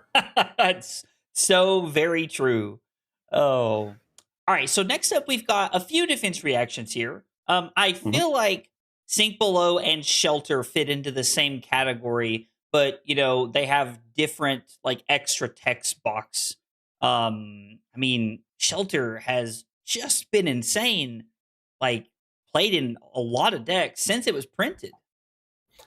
I would love for Shelter to not be as good as it is, because it would mean that Flick Knives decks are not in the format. Like, if I didn't need to care about Marionette, I probably wouldn't be playing Shelter. I think you're good enough into Syndra without it that you don't need the Shelter protection against her Flick Knives. Okay. But for Marionette, it's such a blowout if you can stop the mark on a saver turn, or if you can turn 0 Shelter before they flick at you. They just don't get to Mask of Deceit on turn 1. But while Marionette specifically is in the format, we're kind of just locked into playing Shelter. Like, I would much rather play Fate Foreseen than Shelter from the Storm, but as it is, yeah, we're stuck with it. But it's still, even when you're not discarding it to stop Marionette, you'll play it. It's a 4 block from Arsenal. It's a 4 block from hand. It gives you flexibility in how you're blocking, so you can either attack and set the shelter, or shelter to get a little more defensive value. Before you Oaken you can pitch stack it so that you can stop your opponent's dominated attacks that would otherwise kill you, and then you get to crack back with a thing.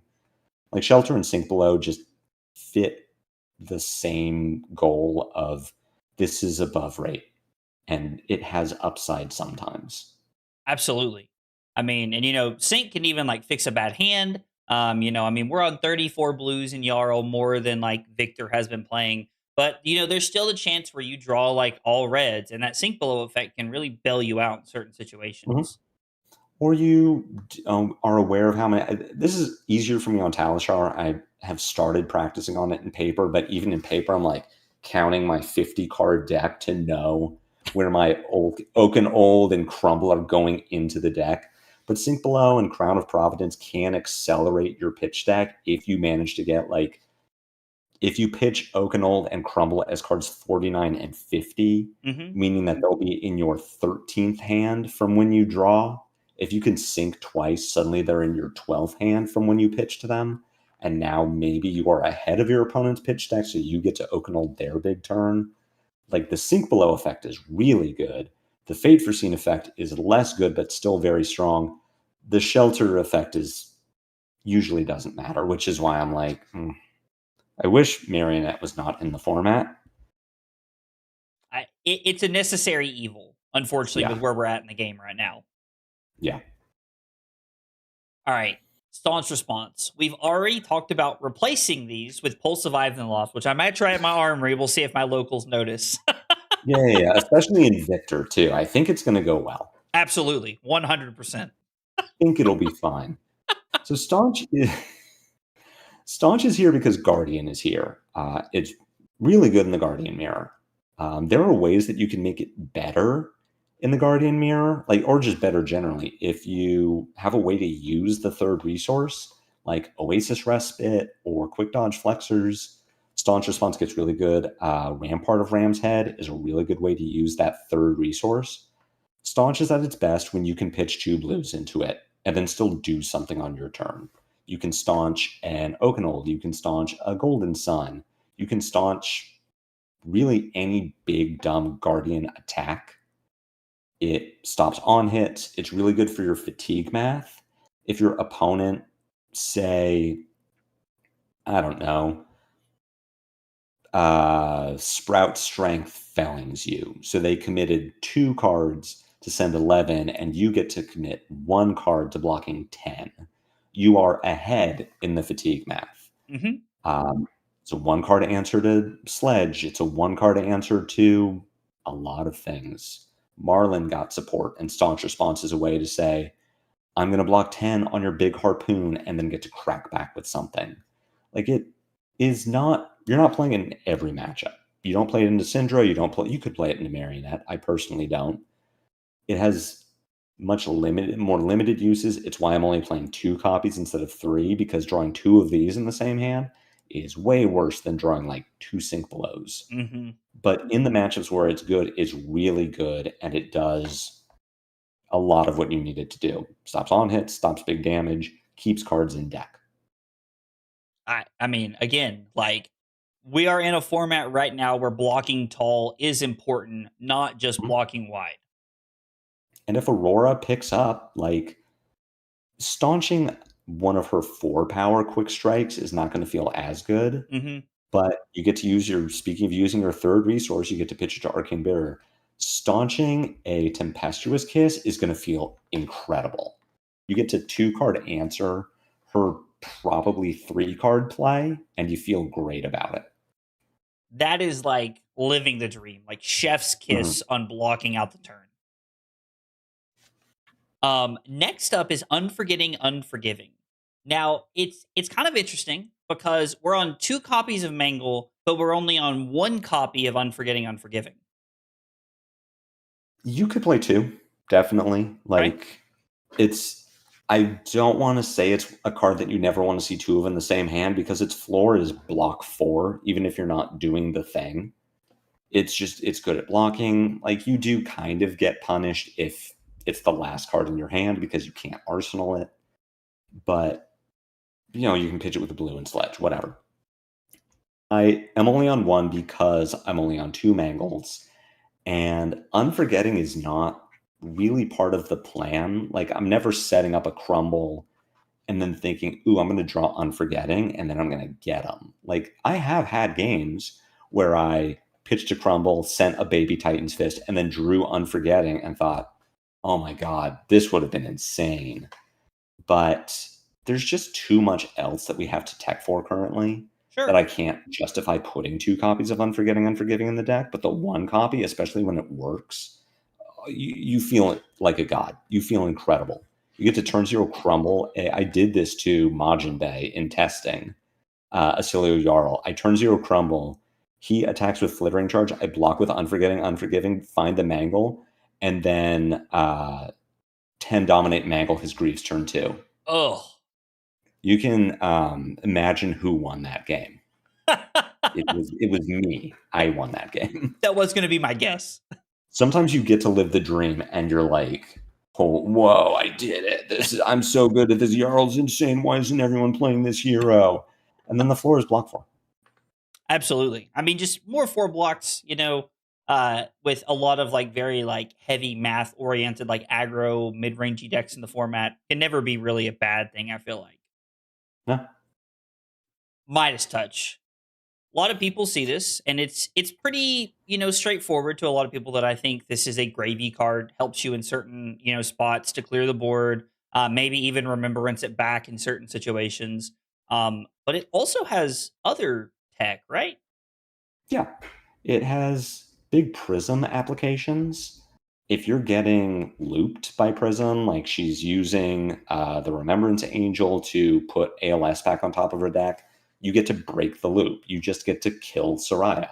Especially off of a Tunic, that's a big deal. If you get to just Tunic kill an Angel, you don't have to deal with getting blocked out. You don't have to deal with how am I finding Dominate. You don't have to deal with, well, they Halo popped their Angel and now my turn is screwed up. It has the 2 magic words for Guardian, which are go again. In other I've been playing it in the Kassai matchup, where it's usually fine. It's a yellow 3 block, which is usually good enough. It's a non-attack action, so it doesn't turn on sabers. And then sometimes your Tunic is up, and you get to kill a Sellsword. And that's a huge deal, because you get to kill the Sellsword and then hammer another Sellsword, or Felling Face, or just send damage in a way that you wouldn't have gotten to while also keeping the board clear.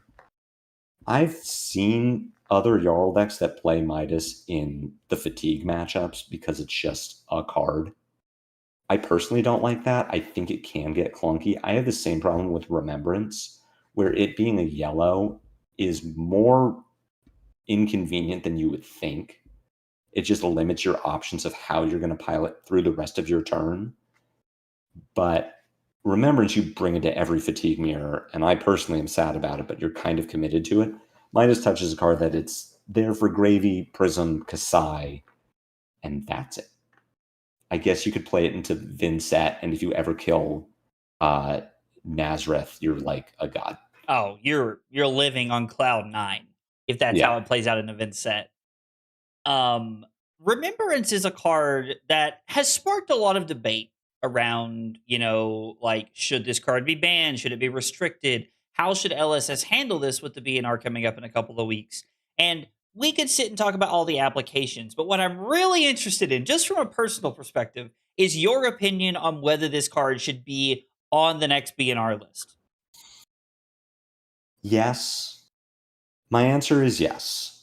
I am biased because I'm playing Jarl. Jarl has a bad Victor matchup off of Remembrance. Like, if Victor could only ever play 3 Goldmane Estates into Jarl, that 40-60 would be a 60-40. I think Jarl would be pretty favored in the matchup and have a pretty easy time with it. But because you have to deal with estates 4 through 9, the matchup gets a lot harder. So I'm biased.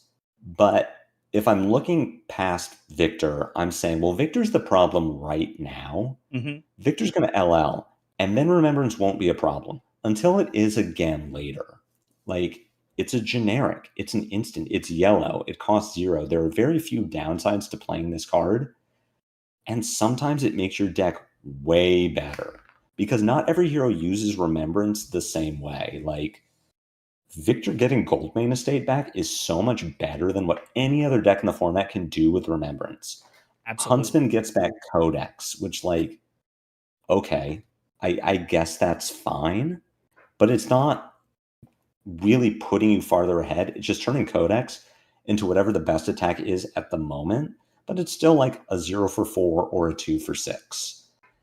Jarl uses Remembrance and gets back Oakenold, and you think, oh, well, chaining the Oakenolds together is so good. But Oakenold is still a 3-card play. Like, you are maybe IPing the Crumble, so now, oh, it's a 2-card play, but still, like, if you get disrupted or you have to block, you don't get to Oakenold anymore. Victor gets to Goldmane Estate off of 2 cards or Tunic, and then replace the card that was pitched, and then do another thing. And they keep stacking. The gold doesn't go away, so the mites just keep stacking exponentially. So for me, that's why Remembrance gets banned. It's really good in a deck, one of the top decks right now, and then it won't be, and then it will be again later, and then it won't be, and then it will be again later. Like, Remembrance is always going to be a problem at some point. I completely agree.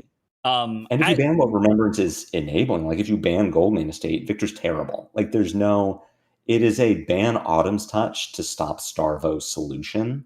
You ban Starvo. Banning Remembrance is banning Starvo in the Starvo meta of, like, just stop the source of the problem. I completely agree. Even as someone who, like, plays, I play 2 copies of Remembrance. Multiple people are playing 3 in Victor, and it makes sense. Like, it's a card I have at my disposal. I should play it.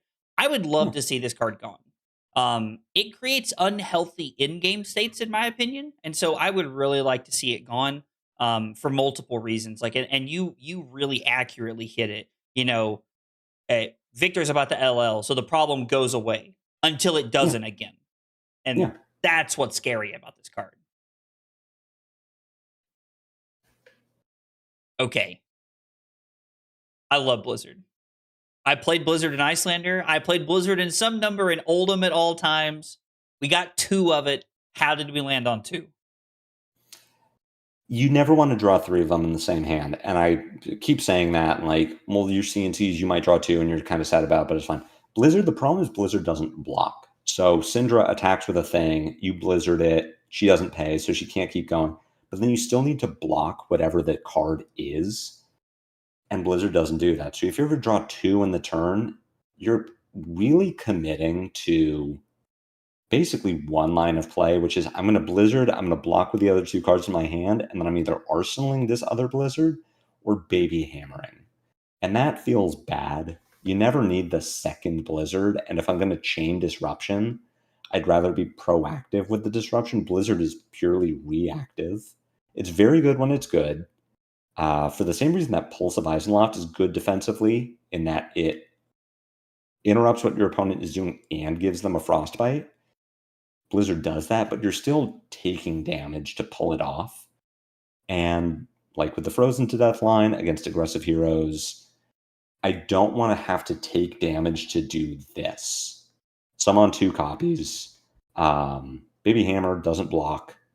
Hard to fuse with. If you can fuse an Oakenold with Blizzard and an Arsenal with Blizzard, you still feel really good about it. But even then, it can be situational. It also doesn't affect every turn. I play 2 against Acilio, and it stops the Acilio turns where they're going gone spell. Mm-hmm. But sometimes you arsenal the Blizzard, and then they just big spell you, and you're like, well, I can't use this. This doesn't do anything. Right. So I only play the 2. It does have other applications of giving a Frostbite. I played against a Puffin on stream, I want to say last week, where 2 times they tried to Palantir me with 3 cogs out, but no other resources floating. So I blizzarded in response to the Palantir to give them a frostbite so that they couldn't activate the cogs. And I got to block with the Nice. same well grounded 3 times. That's So awesome. it has other applications, but yeah, it's never a card that I want 2 of in the same hand, just because you can't use the second one for very much. Okay. No, that makes a lot of sense. I mean, especially like drawing 2 or 3 of these in one hand feels like it could be devastating Mhm. at that time. Yeah, if you can't block and you need to, you'll die. That checks out. That checks out. Weirdly. All right. This is probably one of my favorite cards from Compendium of Wraith. We talked about, channel Ice Slot Glaze earlier, and how it is a card that's serviceable Mhm. in the Jarl deck, but this card feels really solid. I mean, protects Arsenal, AB2, just seems good. People say that like Guardian players will complain that Guardian doesn't have in-class AB2, and I just don't understand what they mean because we have Crown of Everbloom.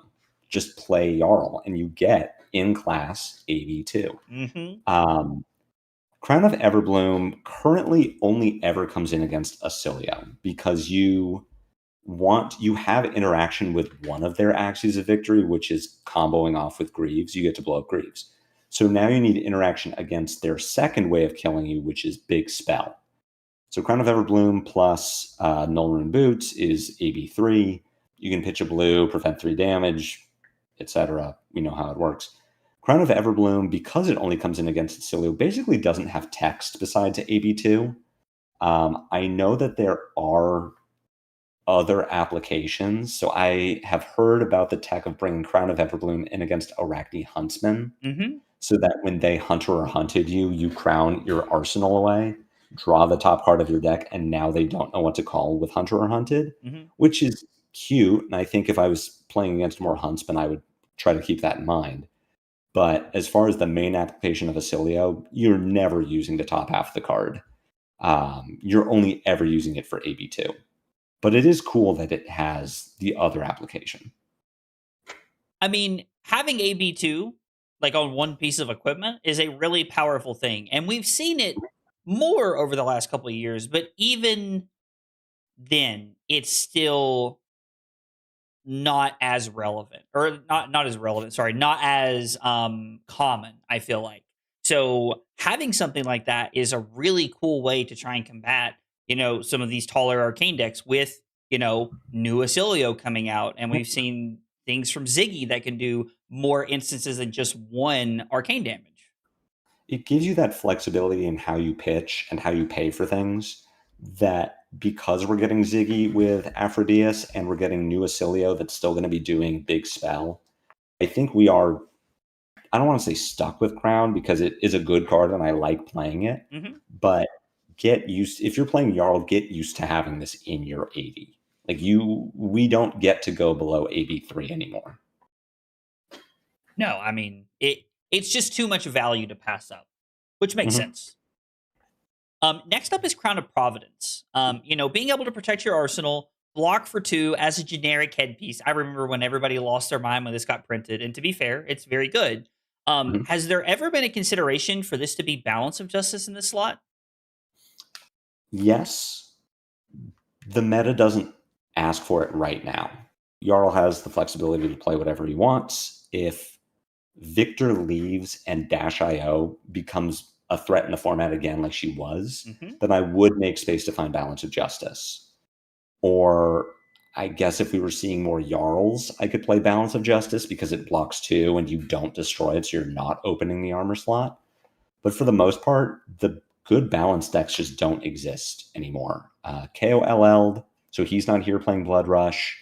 Rhinar isn't as represented as he would need to be for me to feel good about finding room for balance. Mm-hmm. Prism is not as big in the format as she was, and I have Midas Touch for her. Like, I could tech much harder for Prism if I felt like I needed to. Sure. Dio doesn't really exist. The draw 2 decks just aren't really here right now. But when they are here, then I will be making room for balance. Okay. But until then, Crown is just generically good enough. It blocks 2. You do now have the option to Arsenal a Crumble after you fuse it to Oakenold and then just cycle it away. It protects you from Assassin and Leave No Witnesses. It's too good to not play, and the deck is too tight to fit balance for like the one Dio that I happen to run into, and that matchup is favored anyway. Okay. We do have a question. Vertov asks, you don't want Balance of Justice for Gravy Bones. No, because Crown of Providence says the first Conquer of the High Seas doesn't have text. Or I guess the first one that I don't want to block already doesn't have text.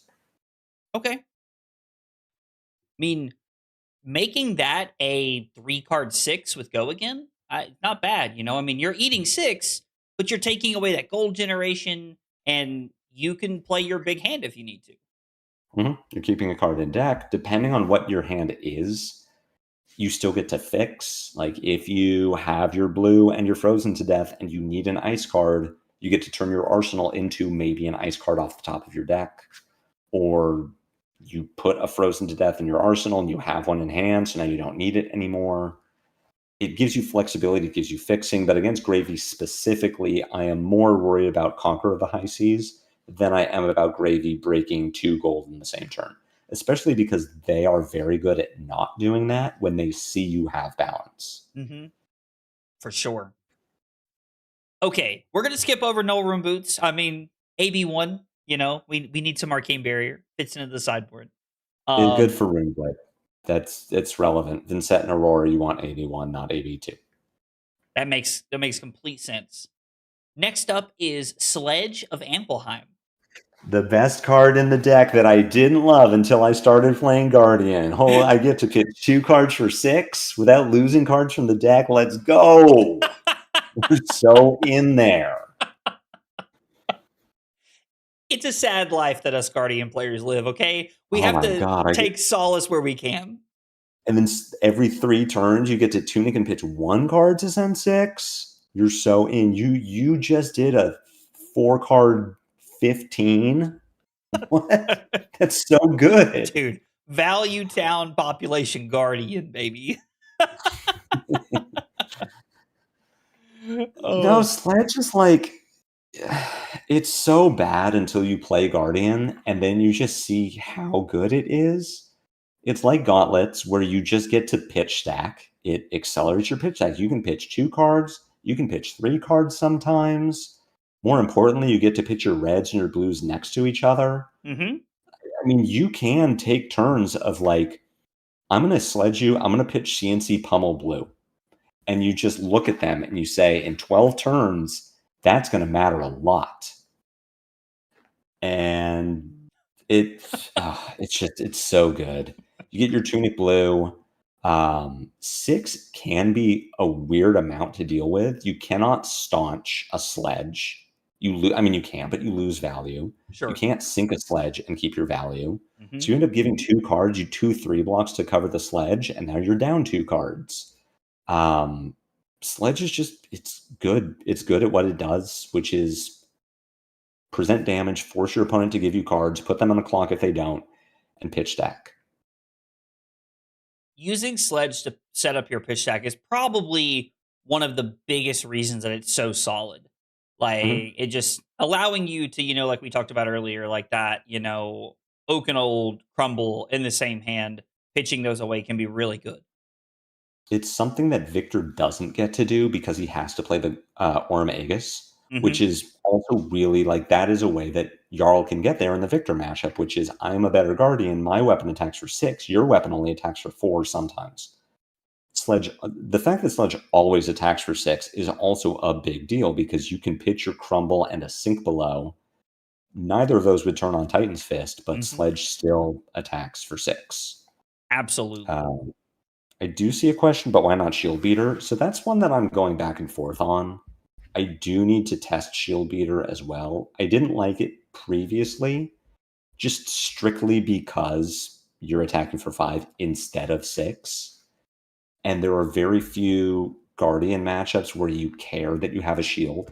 Like, okay, sometimes you caught Victor or Valda with a Rouse the Ancient or a Pummel, and like you gave them a Frostbite and that mattered.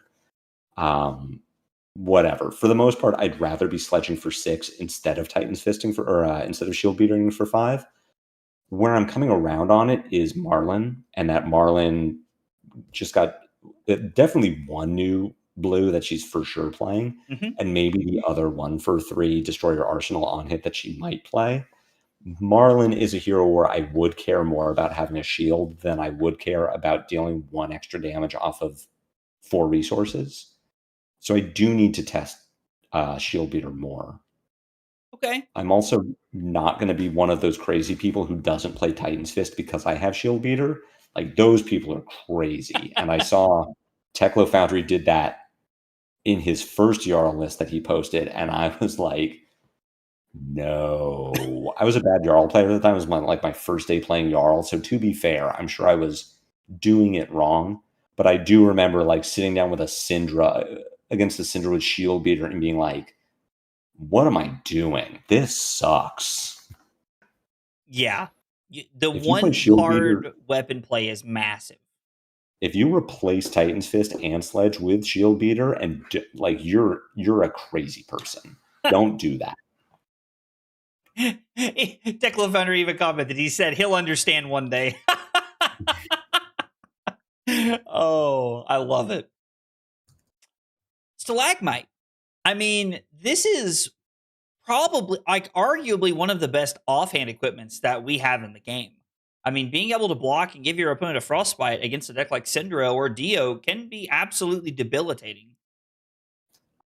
Where would you place Stalagmite compared to Scowling Fleshbag in just like in a vacuum? How good is this card? Ooh, interesting. That is tough. I mean, Scowling Fleshbag is like one of the more powerful equipment pieces they've ever printed. Being able to take a card from your opponent's hand is probably just better than giving a Frostbite. But Frostbites against, like, I pick a deck like Syndra, like there's like 3 to 6 blues in a lot of those lists. Stalagmite probably has somewhat of the same effect, I would say. It's definitely contextual. Sometimes the Frostbite matters a lot. Sometimes it doesn't matter at all. That is, the more I'm playing Jarl, the more I'm realizing that's the Jarl skill check. Like, you don't just shove Stalagmite in front of your opponent's first 2 attacks and be like, I did it, I got value. What Stalagmite really lets you do is say, I'm playing against Syndra, my hand is blue, Oakenol, Ice card, Earth card. I really want to do this. I need space. So you put Stalagmite in front of the attack. You know, they send a head jab. If they pitch a blue and open with dagger, don't Stalagmite. They send a head jab with 3 cards in hand. You shove Stalagmite in front of it. You say, this is going to keep me safe. I have armor for the rest of the turn, but this means you're going to pitch a red to play a red. And I now get to play this Oakenol without taking too much damage and will hopefully pivot from there. Stalagmite can really set you up for your pivot turn, and that's what it does best. Outside of that, sometimes you do just have to read that the Acilio is going to go for some big combo and you Stalagmite them and now they can't. There's the threat of Stalagmite. NoobTube just said it in chat, like, your opponent has to keep a card. They can't get too greedy or else they get blown out by Stalagmite if you put them on it. And that can be a huge deal. There have definitely been times when I was playing Syndra where the threat of Stalagmite was probably worse than if I had just continued to play my hands out and let the Jarl player block with it whenever they needed to. Yeah, it's just good. And it blocks 3. You get to do it twice. Like, it's just a really good piece of equipment. Absolutely. We've talked about Titan's Fist a little bit. I feel like if you played Guardian for a while, this one needs no introduction. I mean, I've always felt like the biggest value of this is that it says pay 3. It's a 1 card play. Yeah. Oh, absolutely. It's a 1 card 3. Like, sometimes they'll use it to pitch stack if you somehow get a bunch of space, but you don't really have anything else to do. Like, you can pitch a defense reaction and a blue to the Titan's Fist and then arsenal a defense reaction. Or if you need to push a little damage, for some reason you can pitch CNC and a blue, a 0-cost blue, and now the Titan's Fist attacks for 4. Mm-hmm. But really, yeah, it is in many cases a 1-card 4. You get to walk aggro decks down with you, which is a big deal. I think new Guardian players look at aggro decks and say, well, I got to fatigue that. And sometimes you can, but against a Syndra or a Marionette, one of the biggest ways to stop them from killing you is to take cards out of their hand, and you can do that with Frostfang and CNC and Felling, and that's all well and good. Another way to take cards out of their hand is to put them to 4 and then attack them with a Titan's Fist. And like the more you play Jarl and the more you put together these Frostfang pommels or CNC pommels or just big plays, the more you'll realize that is achievable. That is probably how you're going to win the game, is just saying, you're in Titan's Fist range, block this. Mm-hmm. I mean, when you have to block, Titan's Fist is a heck of a weapon. Mm-hmm. You put them to 4, you attack with Titan's Fist, they block for 3, you put them to 3. Send Titan's Fist, they block 3, you put them to 2. Send Titan's Fist, oh, they have 2 blocks in hand, well, now they have to give you 2 of them. Or they block you for 3 and you put them to 1. Well, now it's 2 cards for Titan's Fist every turn. Mm-hmm. And they can't take your whole hand, and then you get to say, cool, Felon. Oh, yeah, absolutely. Okay, last card on the list, and then we're going to jump in and we're going to play some games, is Well Grounded. This is just so versatile at blocking what you need it to. Oh, yeah. Yeah, the damage prevention is huge. It blocks 2 sometimes. It prevents 1 from a Flick Knife sometimes. It's at instant speed, so you can do it. It doesn't have to be as a reaction. Mm-hmm. So your Marionette opponent pitches a blue, attacks with Clave. You say, in response, Well Grounded, preventing the 1 from the Clave and preventing the 1 from the Flick Knives follow up. Your opponent attacks you with Conquer the High Seas. You say, I'll block 6 from hand and then Well Grounded. Mm-hmm. It's very versatile. It is an Earth card, so if you use it, you can decompose it later. You're getting the benefit of having decomposed with Rootbound Carapace, Plow Under, or Felling. Sometimes you do your early Plow Under for 2 just to start getting your Well Grounded online, or your opponent attacks you for 3 and you'll block with Rootbound and decompose it to get your Well Grounded online. It just, once you're online, Well Grounded just sits there. It's like a little safety blanket. At some point, it will prevent 2 damage. And how is it going to prevent 2? We're going to find out together, but it's going to do it. It's like a safety blanket. Now I feel like I need an altar of Well Grounded. It's just like a blanket or something. It's like a Snuggie. Oh, that would be hilarious. All right. We have talked about the deck. We have broke down the list and why we're on everything. Let's play some games. It's been a minute since I've played Jarl. I am excited to see Jarl in action tonight. I feel bad that I talked so much, but if you've ever watched me stream, you know that that's a thing I do. Dude, don't. That's why you're here. People listen to me yap every night, dude. They're here to listen to you yap, my man. All right, against Kassai, are we going first or second? We do want to go first. Okay. We want to go first because against Kassai, we are on kind of a half fatigue. So I do play Titan's Fist and Stalagmite against her, but fatigue is plan A. Okay. So I am bringing in everything but Blizzard and Staunch. Okay, so E-Strikes, Frostfangs, Mangles, Midas Touch, Pummels, Remembrance, Shelter, Sink, and Unforgetting Unforgiving. Mm-hmm. Man. Yes. Perfect. I won't say it for everybody at home. Oh, there we go. I was like, what's wrong? Why can't we ready up? Let's do this. Oh my God. We're so good at this game. So we have some options. We're definitely crumbling the grains. We're not crumbling dynamos because we're not crazy people. Okay. But we do have some options of how we want to use this hand. We're probably gauntletsing something, and it's probably Terrace Under. Okay. It could also be Frostfang, Terrace Under, play Crumble, Arsenal, CLF. Okay. Let's see. This is interesting. If we pitch away the Frostfang and the Terrace Under, we could set up the channel and try to look for some better value, or do you think it's better to Arsenal the Frostfang here? I mean, there are a few. So we can play channel, play crumble, pass. We don't get an arsenal. We Okay. could crumble, gauntlets, crumble, arsenal, CLF, and that's kind of what I'm leaning towards. Okay. The Frostfang kind of fits into that category of I really want to see this later. Grains. Yes. Okay, so we're going to look for Frostfang later.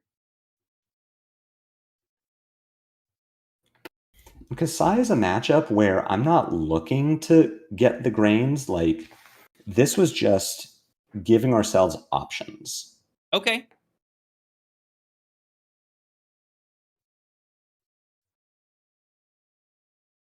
So this is +4. It's going to be 6 go again.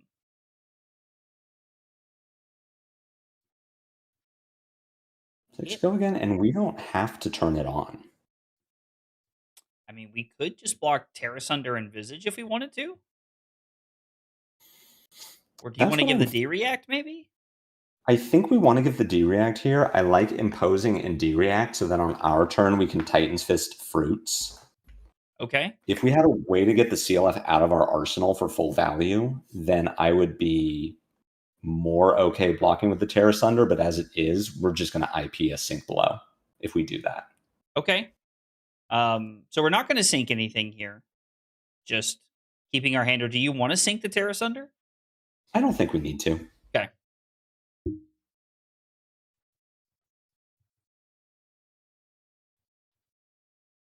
And then this is for 5. Yikes. It is a yikes. So if game plan A is to fatigue, it feels like it's maybe not the best plan to just take 5 here. We could, because we have the fruits, we can take the 5, then on our turn pitch Terra Sunder to Titan's Fist and discard the fruits. Okay. So we are effectively taking 3. Okay. We would only take 2 if we block with the Terra Sunder, but we're also not putting an Earth card in our graveyard, and we do want to start getting the Earth into grave. Okay. That makes sense. Get our Earth cards into the bin so that we can decompose when we draw some of our power cards. Crumble pops. Oh, 4 dominate. Mm-hmm. Well, Tekla Foundry made a good point, which is we could have, if we had Arsenal the Frostfang, it would be getting Dominate here, which would be taking a card from her hand and Bracers instead of Dynamo. Ooh, okay. I do think we're making that value play of this CLF is going to be really important later. All right. We can decompose because of that crumble. Mm-hmm. So draw swords, slice and dice.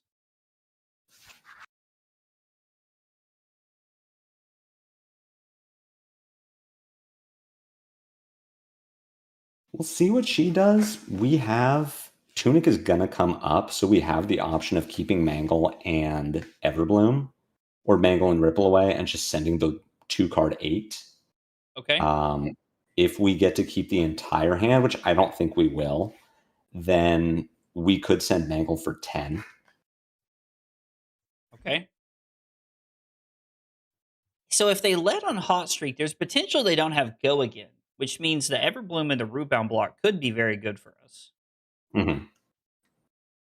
Guess let's do that. Blade Runner. Okay. So this next one's gonna be pretty.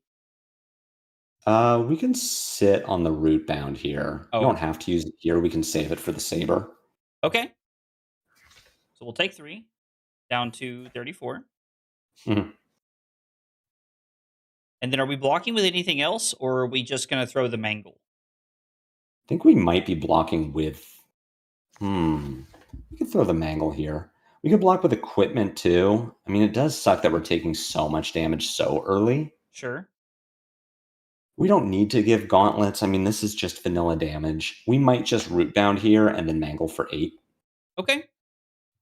Here for that. I mean, they're leaking some damage early, but like there's also quite a few of like what I would say like power cards coming out of their deck right now.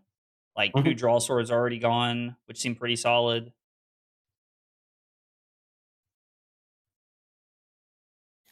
Nagle's going to ask for at least 1 card here.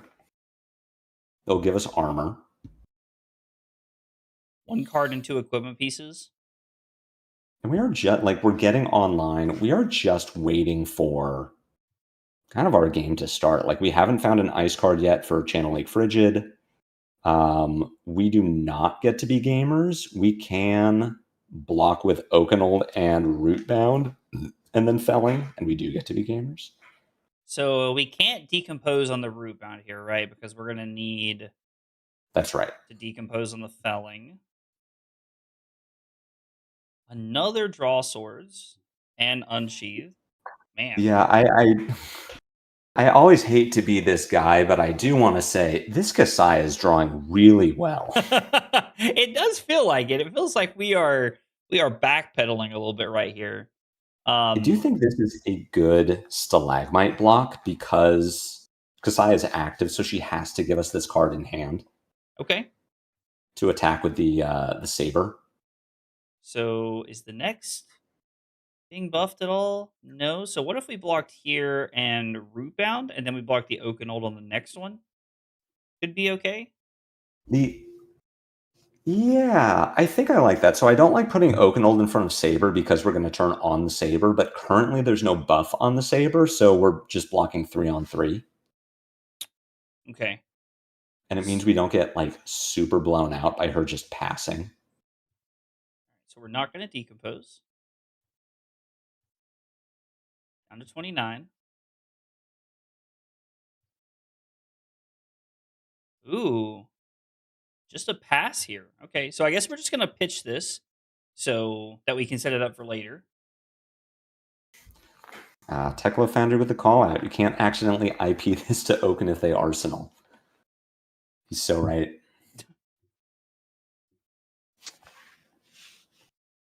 But we are sending the Felling for 8. We're getting at least 1 card out of Kassai. I mean, this is a good pressure turn. Like, taking minimum 1 card, trying to slow them down a little bit. Getting 2 cards is pretty good.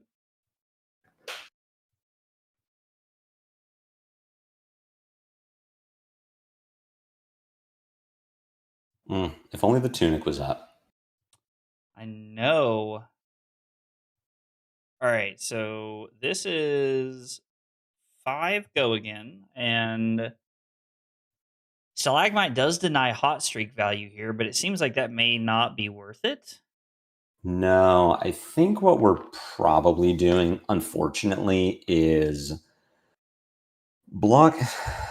If we want to be defensive, we block with Mangle and Plow under, and then we put Pummel in front of the hot streak and just send Hammer for 4.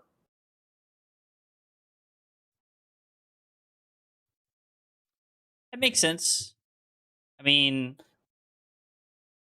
the fact that we've not really seen an ice card to get our channel into play has felt pretty bad so far.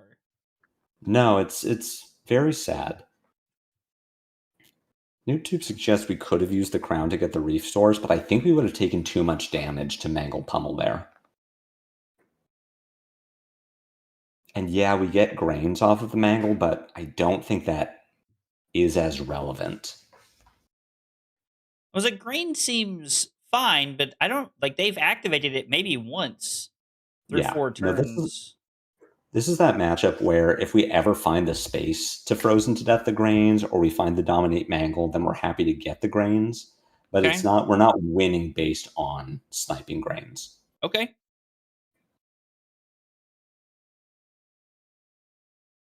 I feel like we could win if there was ever a world where we could snipe Dynamos, but like it's so statistically unlikely that we ever snipe Dynamos. Exactly. Like you said, you can do it, but you probably won't.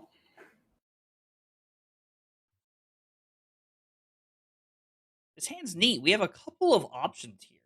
Either throwing the Frostfang or throwing the Command and Conquer. Depending on what she does, this might be a hand where we are pitching the Frostfang. We could pitch Frostfang, Imposing Visage, and Terra Sunder to play Channel Lake Frigid Titan's Fist, and then Arsenal the CNC. Okay. It's also a hand where this is how where I'm learning how to play Jarl, where we're really punished for arsenaling that CLF on turn 0 just because we haven't been able to clear it. If we could have arsenaled the pummel from last turn, this hand would be insane. We would have so many options for how to navigate this. But because we've had the CLF that we just haven't been able to get rid of, we had to block with the pummel. Mm-hmm. And we still have lines here. We can still block. We can chain disruption together. But being able to play either of our 2 blocks with the pummel and Tunic is just so good. Absolutely. Is there ever a world where we consider blocking with an Imposing Visage and then pitching Frostfang Terra Sunder to go Channel Lake into Command and Conquer if they set up an arsenal here? Yeah, absolutely.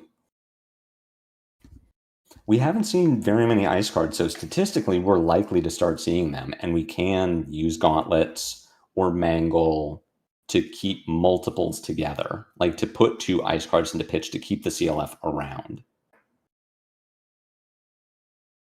So they lead with a Kassai activation into Hot Streak after pitching Raise an Army to draw a card. So they want to get around the Stalagmite, and Kassai is active. I don't know, without a defense reaction, I don't know how much we can stop this. But this could be a good Stalagmite turn. Okay. We could also just put gauntlets in front of it and say, what are you going to do? So this was kind of what I was thinking. I know that giving up the well-grounded is a little scary, but we do have it as protection if we need to fall back on it. If this is like a Blade Flurry. Oh, so this would have been a very good Stalagmite block.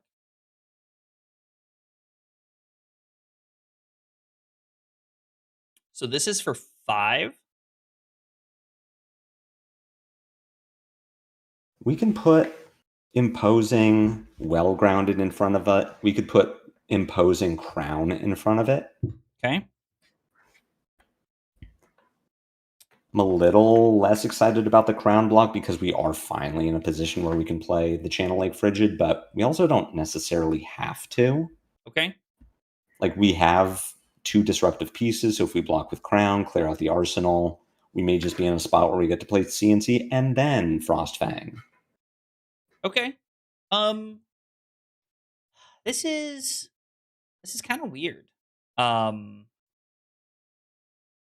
an interesting hand. We could also put the 2 blue 3 blocks in front, or we could put Imposing Visage plus CNC in front and then just send Frostfang. I don't hate that idea. Yeah. I mean, we do get to like threaten the pummel a little bit. It's not exactly anything to write home about, but it could be that we have been sitting on one and not really had anything to do with it. Yeah, and just send Frostfang here and buy a little space. We probably just get the bracers here, I imagine. Card and bracers is probably the play. I'm not unhappy about it.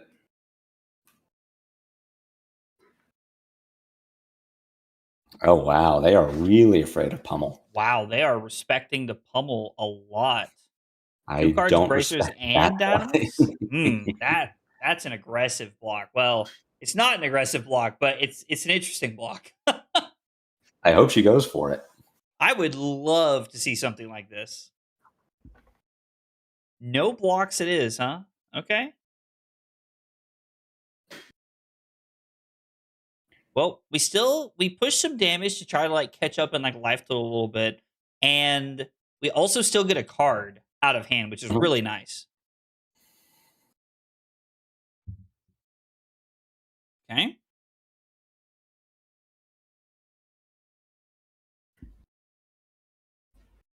Ooh. Nourishing Emptiness. And this will be on?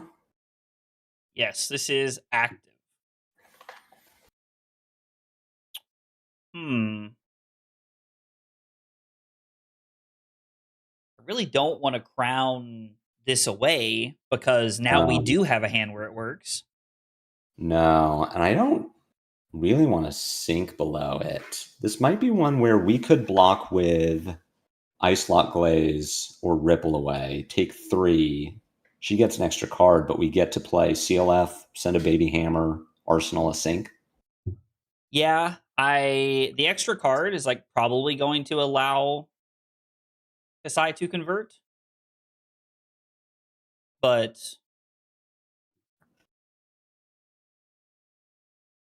having this channel in play is really solid. Mm-hmm.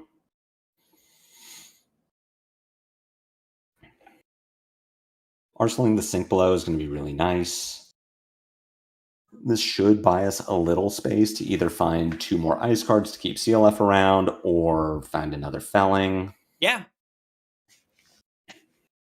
No, looking for another felling to try to like push some damage makes sense. Oh, hang on 1 second. We're gonna tell. Hang on, I gotta tell my opponent I will be right back. Right here. 1 second, John. Be entertaining while I'm gone. I'll be right back. Oh God. Oh no. Oh no. Hi chat. It's me. It's Lupine Fiasco. Mispiloted this Jarl game 100%. It should have been a pummel in Arsenal. We would have been way up. How's everyone doing? I've never had all of you watching me before. Wow, this is so crazy. I have to refresh the page. To all 56 of you who are here, I'm sorry. Like the flower of the wolf, wolf of the butt plug, baby. Every day. Every day it's a new question. Yeah, this game is going fine. I mean, I'm really hoping at some point that this Kassai will run out of go again. Man, you want to talk about heroes that are going to get the most out of Mastery Pack Warrior? Oof. That's, what is she at? He came back with you wearing a red headband? If only I had one. That would be such a good bit. What's Kassai sitting at these days? She's at 839. Oh, this hero is not long for this world. That's awesome. Okay. Sorry about that. I thought Carly was yelling for me. She was yelling at Arc Raiders. So my bad. John, I hope you didn't get me canceled while I was gone. Although I feel like Taylor does his best when we do our podcast. So no, I was just looking over at how many points Kassai has. She's at 849. Really? I did not know that she had so many. Well, she's at the 1.5x, and she just won this calling. So I'm like, heroes that are going to benefit the most from Mastery Pack Warrior. Like, at least Kassai is not long for this world. True. Very, very true. That is a good hero. All right. We love it when our opponent's 2-card 4. Channels looking very good. All right. Crumble to the bottom first. We set up a sink below. Oh my God. Oh my God. We're insane. This looks pretty good. We have so many options. So we actually do have so many options because we can either double fuse the Oakenold off of Pulse, which is great. We also have the option of Mangling for 10, which also keeps Channel Lake frigid. Mangle for 10 is honestly like keeping Channel in play and arsenaling this could be really powerful. That's what I'm thinking. So we block with the Unforgetting here. We find our Mangle. We can sink below the Saber, and then our turn is going to be... Wait, did we block? Did I block with it already? Block with both of them? Are they both over here? Wait. Oh, they are both. Damn it. Well. All right. Never mind. I mean, we were still blocking with this regardless, I think. So yeah. I think the sink was fine. We weren't particularly pitch stacked. For what it's worth, I do this constantly in my games where I'm like, I'm going to do the Unforgetting play and then realize that I either didn't board them in or have blocked with both of them. In my head, we had one. Like I was just like, yeah, we have one. We have one. This is wow, this is great. We're doing so well. I mean, this is still fine, right? Like, it would have been better if we had the Mangle, but we also now get to Sink Below, Double Fuse the Oakenhold, and then Arsenal Pulse. Mm-hmm. Okay. I'd love to see that. I was like, that's great for us. I'd love to see my opponent use their best reaction to not get a benefit from it. We're not going to sink anything. This lines up pretty well. Yeah, this hand is great.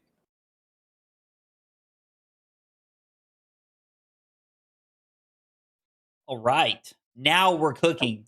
This is a And what's throwback. incredible, so they still have a bunch of armor, whatever. Any defense reaction they try to block with is still going to cost them a card under Channel Lake. So they're giving us 2 cards no matter what. It's amazing. Now, if we can also hit them for 9 on top of it, we're cooking. So let's see. Oh, so they're... Hey, you got to pay for that. Okay. That's fine. We net 2 damage out of this, but we're not going to get punished. They have no tempo. And now we're in a position to start taking over the game. We'll see if we can actually use that tempo for anything, but... I mean, we have E-Strike into Hammer. That's what it looks like, which is not incredible, but is not bad.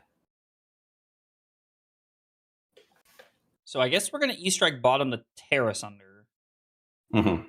And then we can pitch the Frozen to Death and just IP the Ripple here. I mean, I guess technically we could Gauntlets the Ripple and try to find more cards here. We could Gauntlets the Ripple. Let's do that. That's a much better play. That is one of the benefits of Gauntlets. Like, I talked about how, you get to set up your pitch stack and you get to, like, sometimes you just have bad cards in your hand and you don't want them. Sure. That's also a good use of Gauntlets, I feel like. Like, sometimes you just don't want your cards in your hand and then you get to get rid of them. Jagged Edge.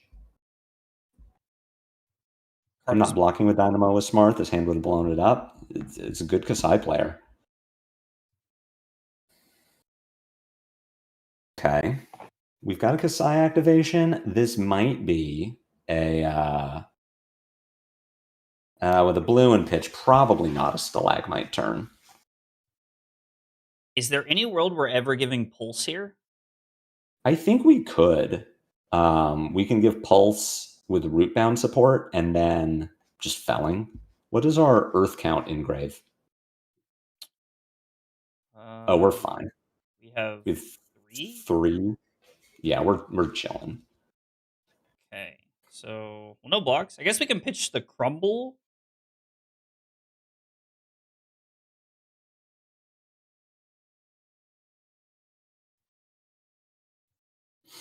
Cover this up. Blade Flurry. Blade Flurry with a red Blade Runner. This could be 7? This could be a well-grounded. So we would float 1 prevention. Saber comes in for 7. And we can cover that with... it's kind of awkward no matter what we do. We could, if we well grounded here, we would still have 1 floating, and then we could block Glaze and Rootbound Arsenal Felling. Yeah, I think we well grounded here for sure. We get the +1 to Elemental, Earth, and Ice with Pulse on the table. So yeah, I'm thinking we can give Ice Lock. I think we can Rootbound here, not Decompose, and then just Arsenal Felling. Yeah. And this is like incredibly awkward because blocking with Crown would be very efficient here, but it just does not pan out that way, unfortunately. This is still fine. I think we're still in a good position. Sure. We're up on life. We're up on cards. We have good blocking options. So we have one Everbloom in life in our graveyard and one in hand. Activate Kassai, hit and run. I mean, it feels fine to just give Autumn's Touch here since they pitched a blue. Yeah, I think so.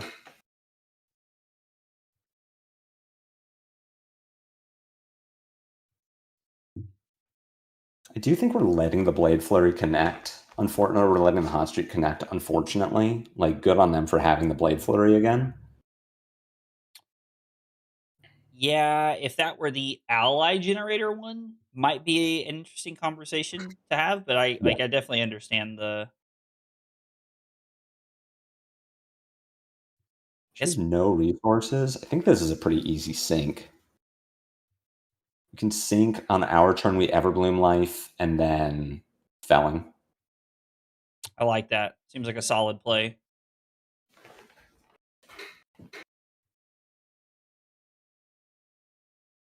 Them only having 2 gold in play is also a very good place for us to be. Mm-hmm. What do we have? We definitely have enough Earth left if we bottom the Everbloom. Okay, so we can keep that in our deck, and then we're just going to hit him with the Felling. God, I love playing this card. This card's always been thrown against me, so... It's so good. God, getting to play this is so much fun. And we'll hit the Root Bound, and then I guess we'll just hit like an Imposing Visage. Like, yeah. I have such a weird freak out moment every time I have to banish my action to decompose, or I'm like, oh no, what's the worst one? Oh god, there's no imposing or frozen to death in here. Oh no, is Mangle or Frostfang better? it is kind of interesting because I've played versions of the deck where like there's definitely right and wrong choices, I feel like sometimes. But I hear what you're saying. Like a lot of times there's probably, 6 in one or a half dozen in the other in your decisions with what you banish.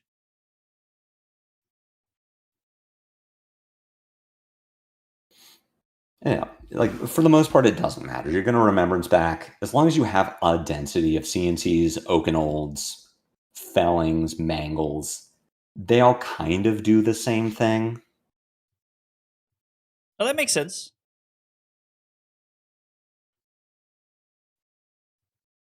All right, so we cannot fuse the Oakenold here. This is 5 go again.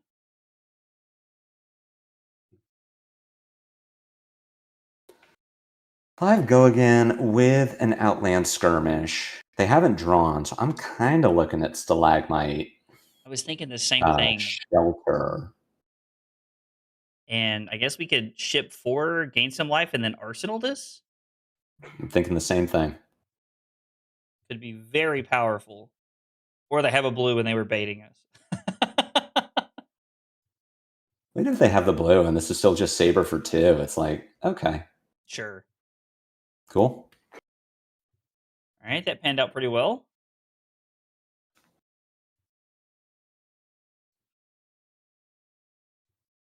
Do you react, or are we just taking 4? Do you react? Let's see, do they sync?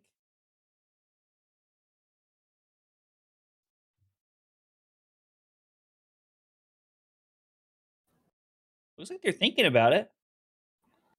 I like that. I like when my opponent's decisions aren't easy. They did not sync. Okay. And we're going to set up power play here. Ugh, no fuse. We can, however. I'm thinking about it. Okay, so we have 7. This is a lot of copper generation this turn. Is it +2 copper from spoils when they hit? Yeah, it's 2 copper from spoils and 1 from skirmish. I am thinking, like, what if we ripple away it here? They would make 1 copper from this, and then we could like put Crown of Providence in front of Hot Streak. We'd be taking quite a bit of damage, but we're also shipping a lot of damage back. Okay, so we can crown the Oakenold, and then you said after that we're just going to use Ripple Away and only give them 2 copper?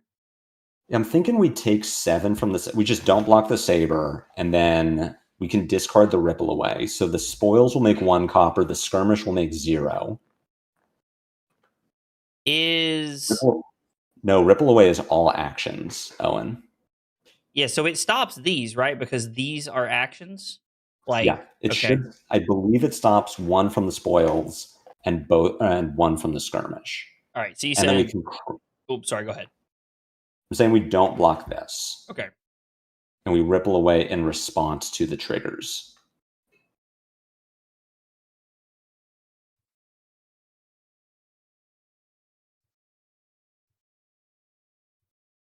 One copper, 0 copper. Okay, so that does work that way. That is good to know. Mm-hmm.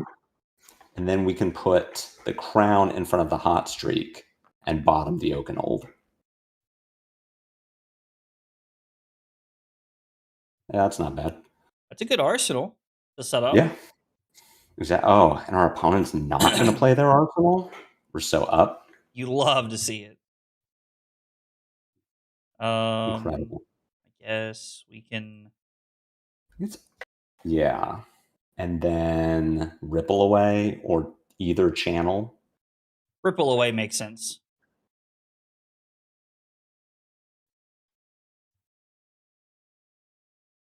This card is in fact so OP. I agree, Teklo.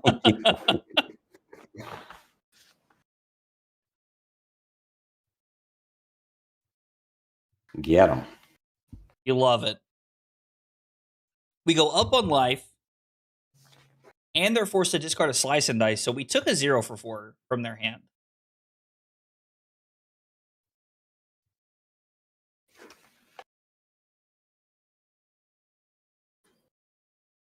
Okay. We're going to get a Kassai activation. Feels like that's what they're thinking about here. No. Now it's just Saber for 5 with Go again.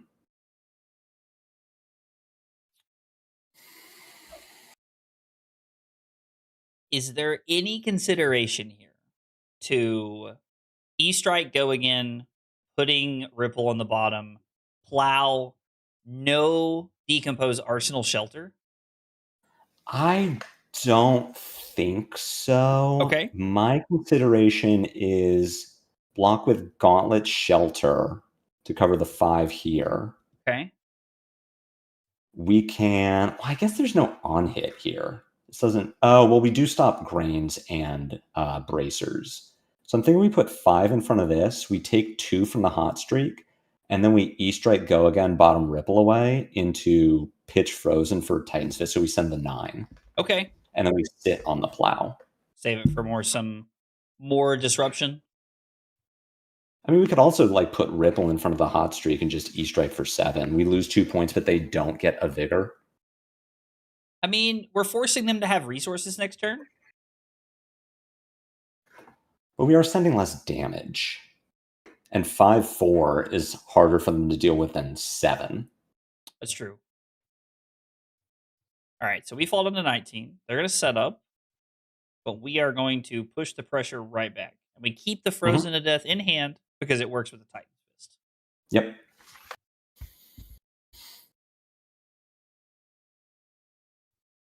Yeah, and I really like sitting on the plow just because I do want that value from it. Okay. Like, I want Kassai to have a smaller turn, arsenal a card, and then we just, bottom your arsenal. 2 D-reacts there with their hand. Wow. Rude.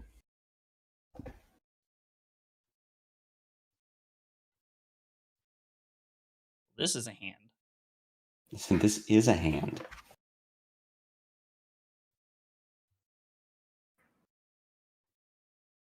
Is there a world where just blocking CNC and then Oakenold and then just shipping the CNC at them? I'm thinking if we block here, we turn on the hot streak, but I don't think we can avoid. I don't think like IPing cards here is the right call. Sure. So we could block with like CNC, or CNC Oakenold, and then send the plow. Okay. All right. And given the CNC is fine, we'll see what she does. Takes the free Go again. Wonder if we'll see like a hit and run here in the middle. Sigil Pass? Wow. This might be one where I'm sending Plow. Like, we're going to be disruptive in some way, and she can't interact with Plow under. So I'm kind of liking Plow over pitch, CNC Footsteps, and we Arsenal the Oakenold. Okay.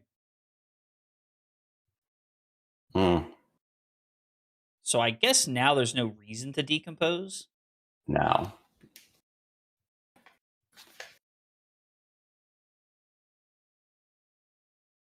Baited by the take it on the chin.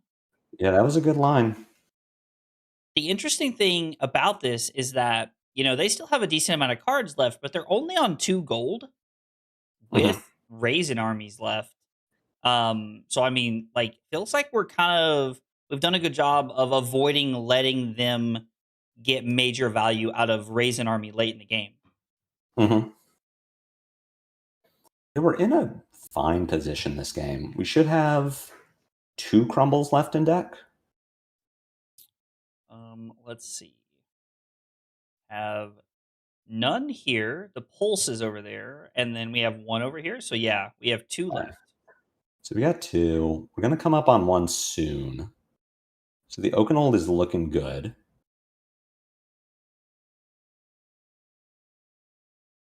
I mean, if we can sneak in a turn where we can get like another Oakenold like on hit, that could be enough to put us in the driver's seat. Is there 1 more felling, or are we out of fellings? I believe there's 1 more. There's one more. We got that. And we still have Remembrance. True. So is she gonna block around Pummel? So we have 4. So we have 4 fellings left we can play if we want to. I mean, I do want to put her in the Oakenold grinder, and that's like a 4th cycle situation. That really is like, we want all 3 Okens in the yard. We want to have the crumble in our hand. If we can be single-digit deck size, then we're really doing well. Wow. Okay. She really wants to set up this arsenal, I guess. She's going to respect the Pummel like that? I am very intrigued by this.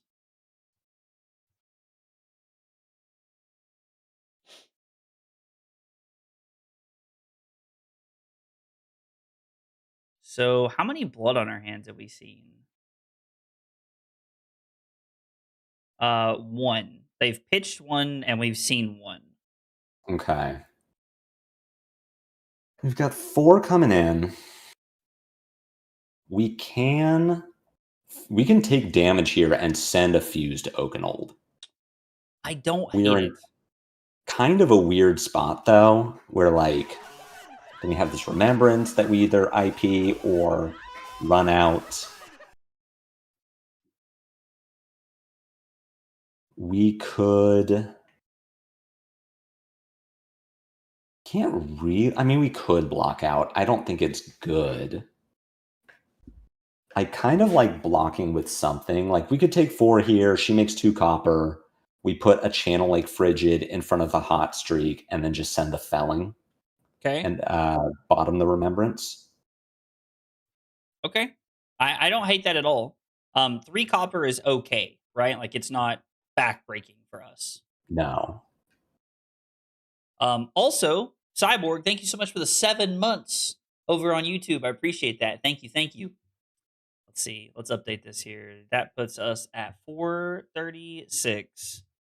Man, I'm glad I got to play Victor while I did, because I don't think I'm going to get to play Victor at NAS. That's so awesome for you. I'm so happy to hear that. Dude, I mean, don't get me wrong. Like, I love this. And here's the thing. Could you imagine if I day 2? Oh, that'd be insane. I mean, the content writes itself. It's crazy.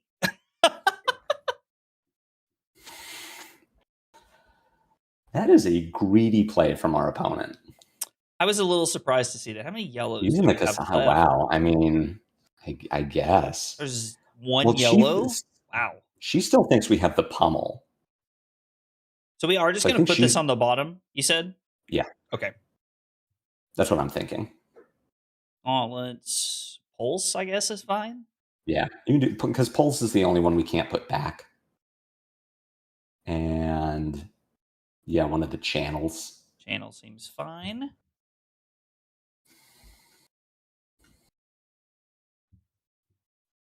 It's been a really interesting game from how Mhm. it started to how it's going now. Getting 2 blues out of their hand feels so good. Just Oh, blocks out. We get to send yes. Oaken. We even get to Arsenal a shelter at the end. Oh, you love to see it. I guess we are just stuck like with the intellect penalty on the crumble. Yeah. Oh wow, we even get to block. Yeah, we give him posing here, 100%. It's like glacial just turns on go again here, so I guess this is like the block that makes sense. It's a finisher for later in the game too. Oh my gosh, I love Okanold so much. It's so good.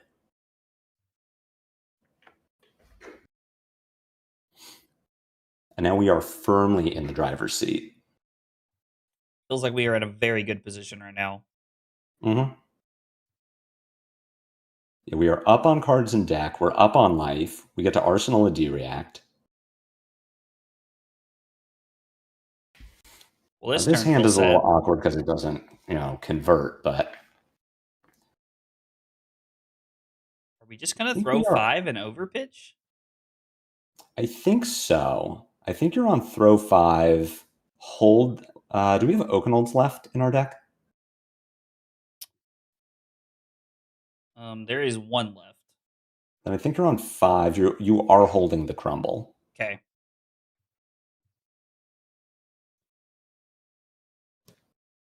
All right, so we hold the crumble, and if we are able to use this D react effectively next turn and throw another fused Okanold, oh my gosh, Yeah, that might be the yeah. nail in the coffin. You're in a really good position. We've seen one Blood Follows Blade from her. Has she blocked with another one? So we have none over here, and then the 1 over here. So there's still 2 left. Okay. Blood Follows. So the D react is going to be nice for Blood Follows Blade. She's definitely setting up for Raise an Army. Yep. Hey, it's that Frostfang.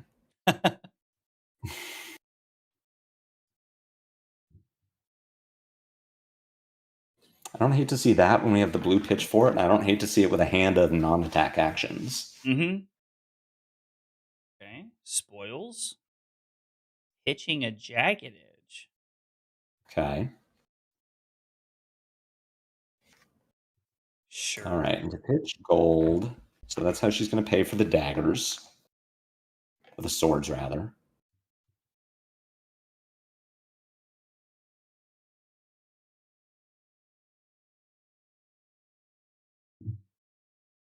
This is interesting. How many jagged edges have we seen? There's 1 here, and there's 1 in pitch. Oh, how many blade flurries have we seen? 2. 2. Yeah, just the 2. So there's 1 more blade Okay. flurry. So I don't mind blocking pretty aggressively here, given the state of the game. Like, I don't mind just putting 6 in front of this and then potentially putting 5 in front of the hot streak Okay. and holding the D react for like Surprise Blade Flurry or Blood Follows Blade if we aren't covering damage. I guess we can hold the crumble for the Okanold in case we get to keep a card. That's what I'm thinking. But Okay. I'm fine blocking 5 on the hot streak here, depending on what happens for the rest of this turn. Sure.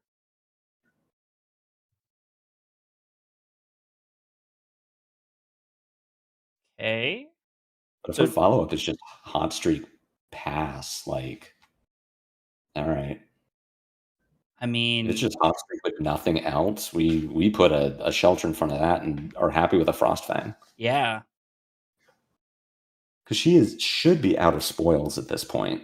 that's the 3rd spoils. Okay, here we go. Okay.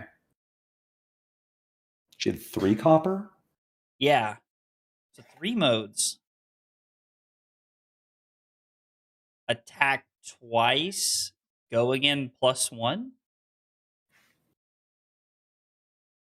She's down an attack on the hot streak, or on the Centauri Saber. So she can do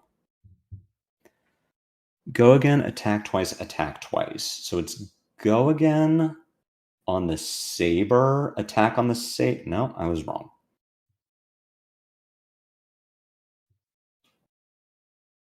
I think Frostfang in front of the hot streak, hold the crumble. Yeah, that makes sense. If they have the Blade Flurry, I think we can expect to see it here. Oh, just kidding. Wrong again. Mm-hmm. And then here we block with crumble.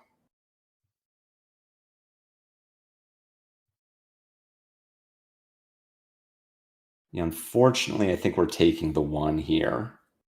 So that we can block effectively on the next Saber. We get the most value. Set up a bigger token. Ooh, that's awkward.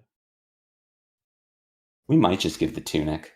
I was thinking, I was like, there's like, I mean, We kind of don't need it anymore. the pummels are gone. Like, kind of feels like this is okay. Mm-hmm. It's so weird. It feels like such a cardinal sin to block with tunic, but yeah.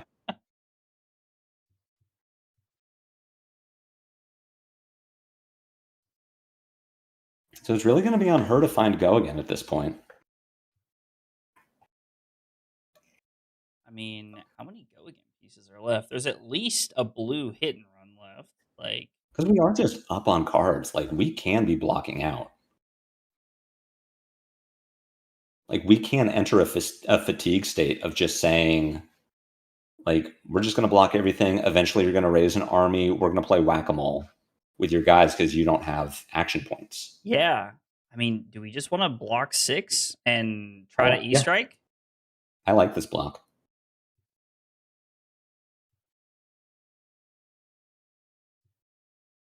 Okay, the Bloodfaller's Blade is solid. That's the second one they've not connected with.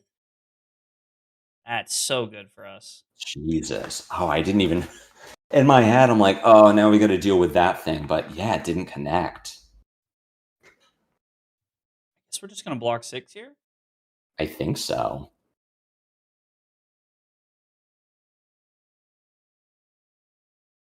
I think we can just fatigue her at this point.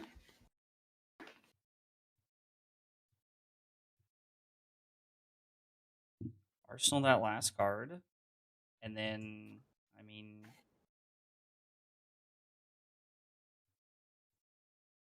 yeah, this is such a good start for the turn for us. Oh. So Yap asks, what do you do against other fatigue decks and mid-range decks like Ira and RKO when they gain a bunch of life? You just have to be a better Guardian.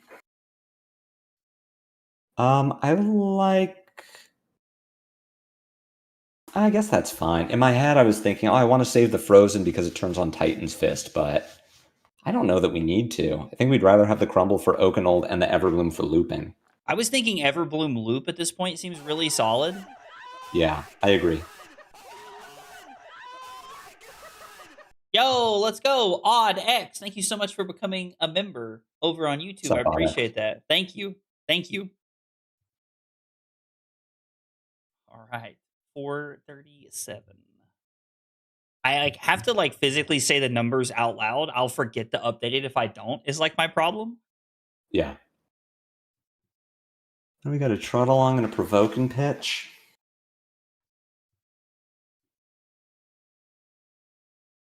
What are we looking at here?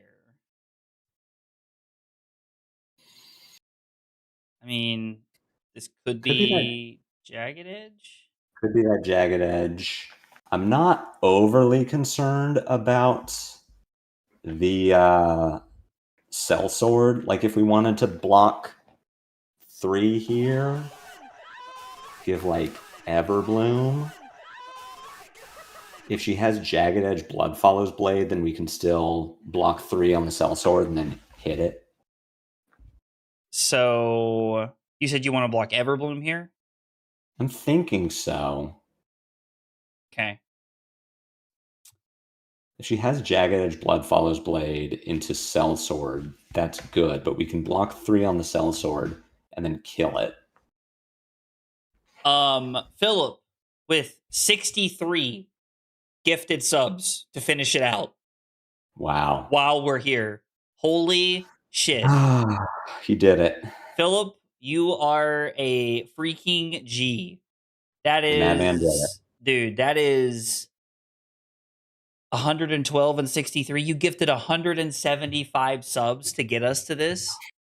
Like, brother, thank you so much. Words are not enough for what I can say. Wow. We will be putting together the poll in the Discord in the next like 24 hours, so you all can vote on the hero that I play at US Nationals. Yeah. All right. Yo, Wow. Philip, thank you. Congratulations. That's so huge. Dude, thanks, John. I That's so appreciate it. incredible. I'm sorry. Wow. What should we do, John? I'm sorry. The game stopped existing for about 60 seconds there for me, dog. No, you're fine. I think we pitch Ripple away and send Titan's Fist and just hold the crumble. Okay. Just coming in for 3 when we can. Like maybe look at sending an Oakenold if we draw one, which we're pretty likely to do. Sure. So we're just gonna hang on to this. Yeah.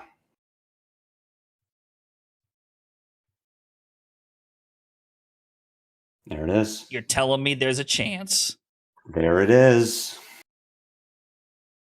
They pitched a hit. You can even sit on the Glacial Footsteps, which we then get to dominate after this if we draw 2 blues. Might actually just close the game out, right? I think so, yeah. I don't think she has defense reactions left. Definitely not if that's a trot along. Okay. I mean, we could block here. We could put a Glacial in front of a thing.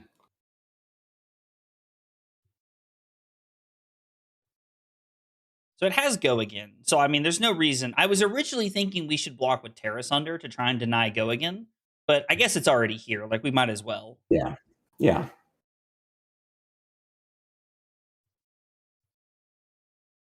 I think we do want to let the Saber go through. Ooh. Interesting. Are there... How many of them? 3? There's 3. So it's 3, 6, 9, 11.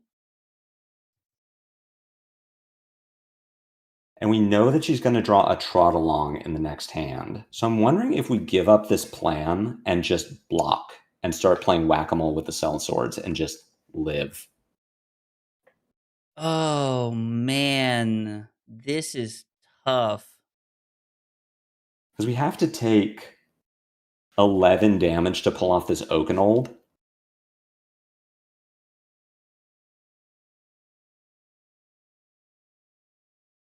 And then the Oakenold isn't even guaranteed, like it doesn't kill her, and it isn't guaranteed to stop her turn.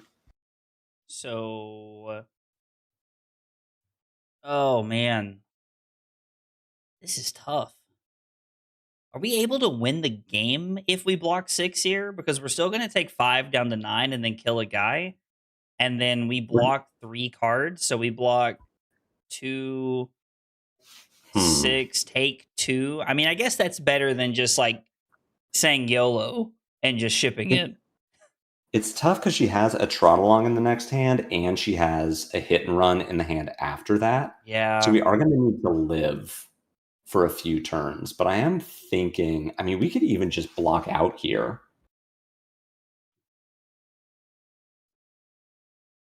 Take 2 from the Saber and then just keep blocking out.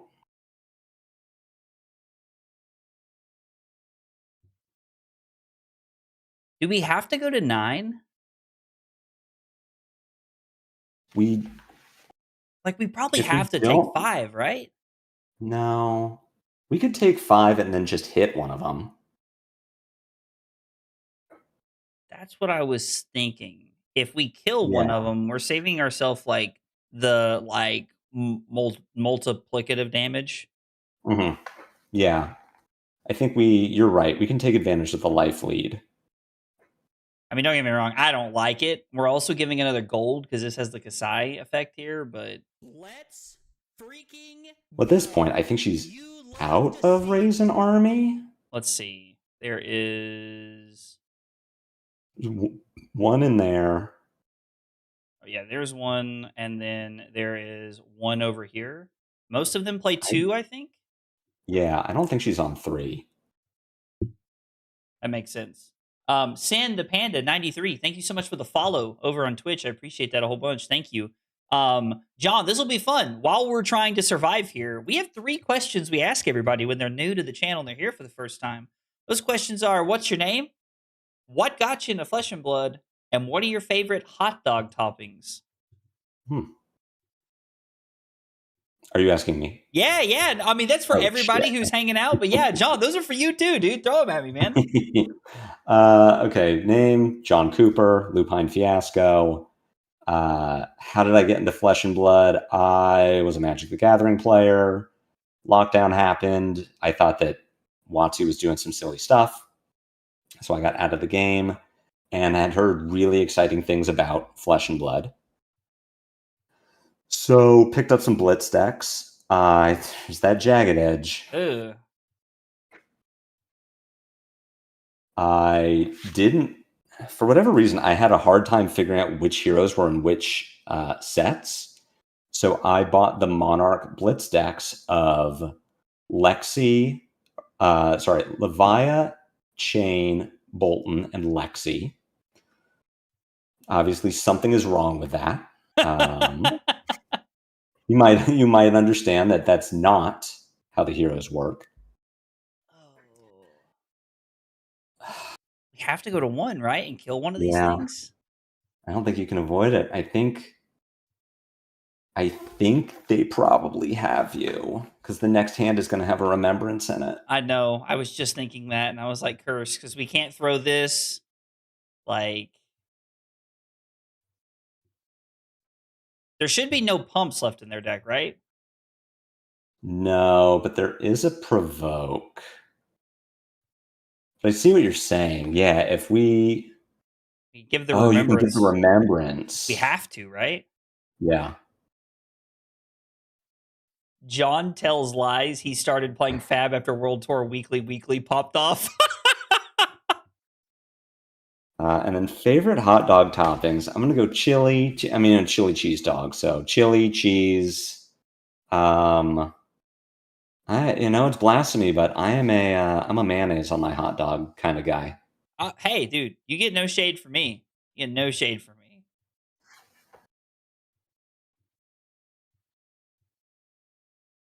Okay, so it's Provoke, Riches. I don't know what the last 2 cards are. I want to say Blood Follows Blade.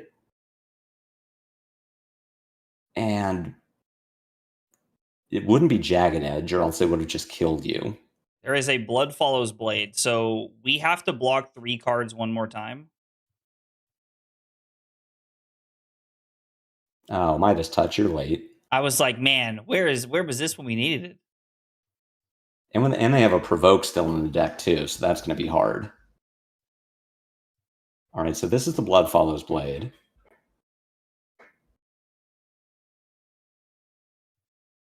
We have to make them play it here. Yeah. Oh, are we going to run out of cards?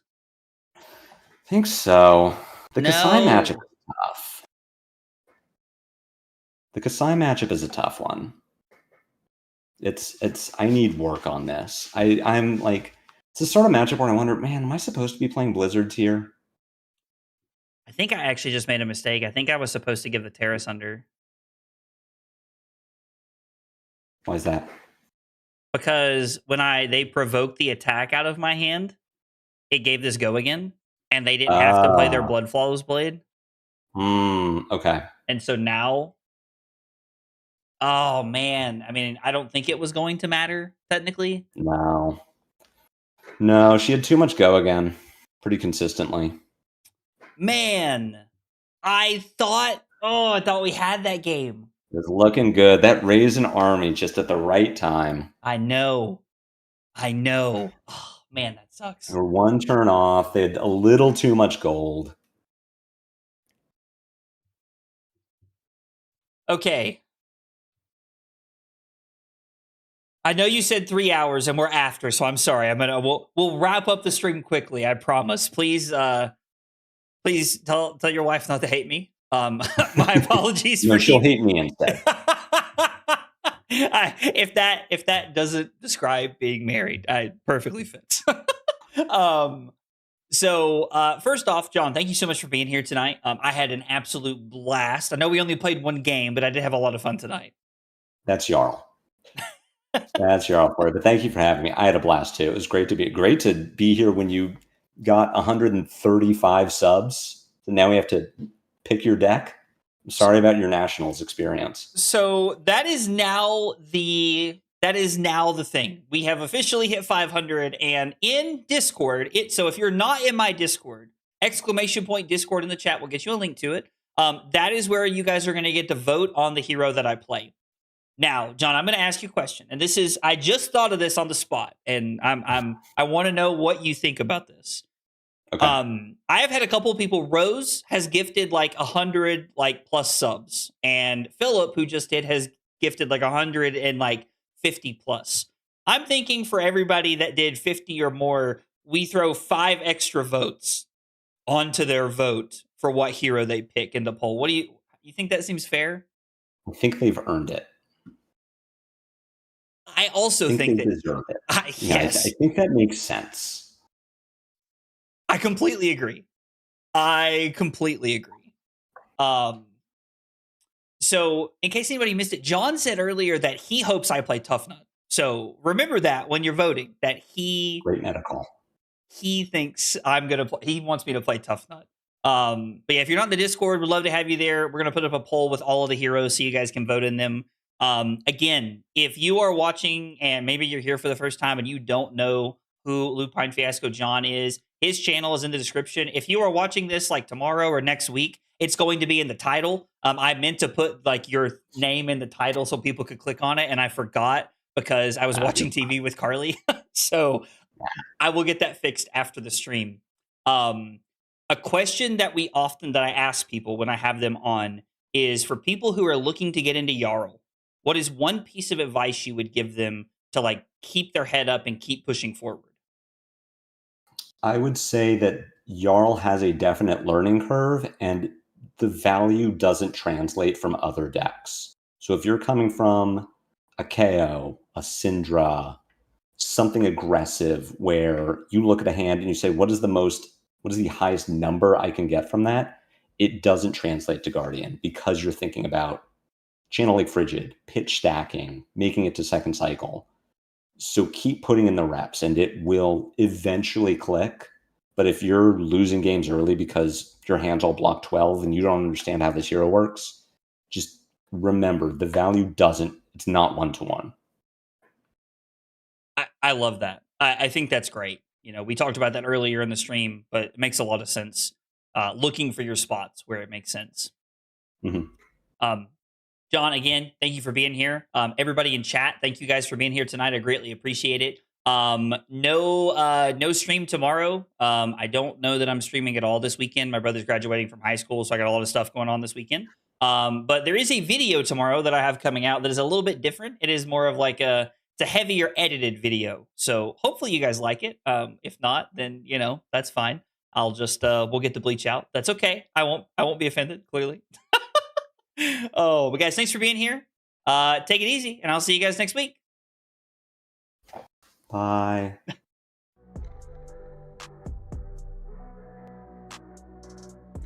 Full access to roast me. You have another like 60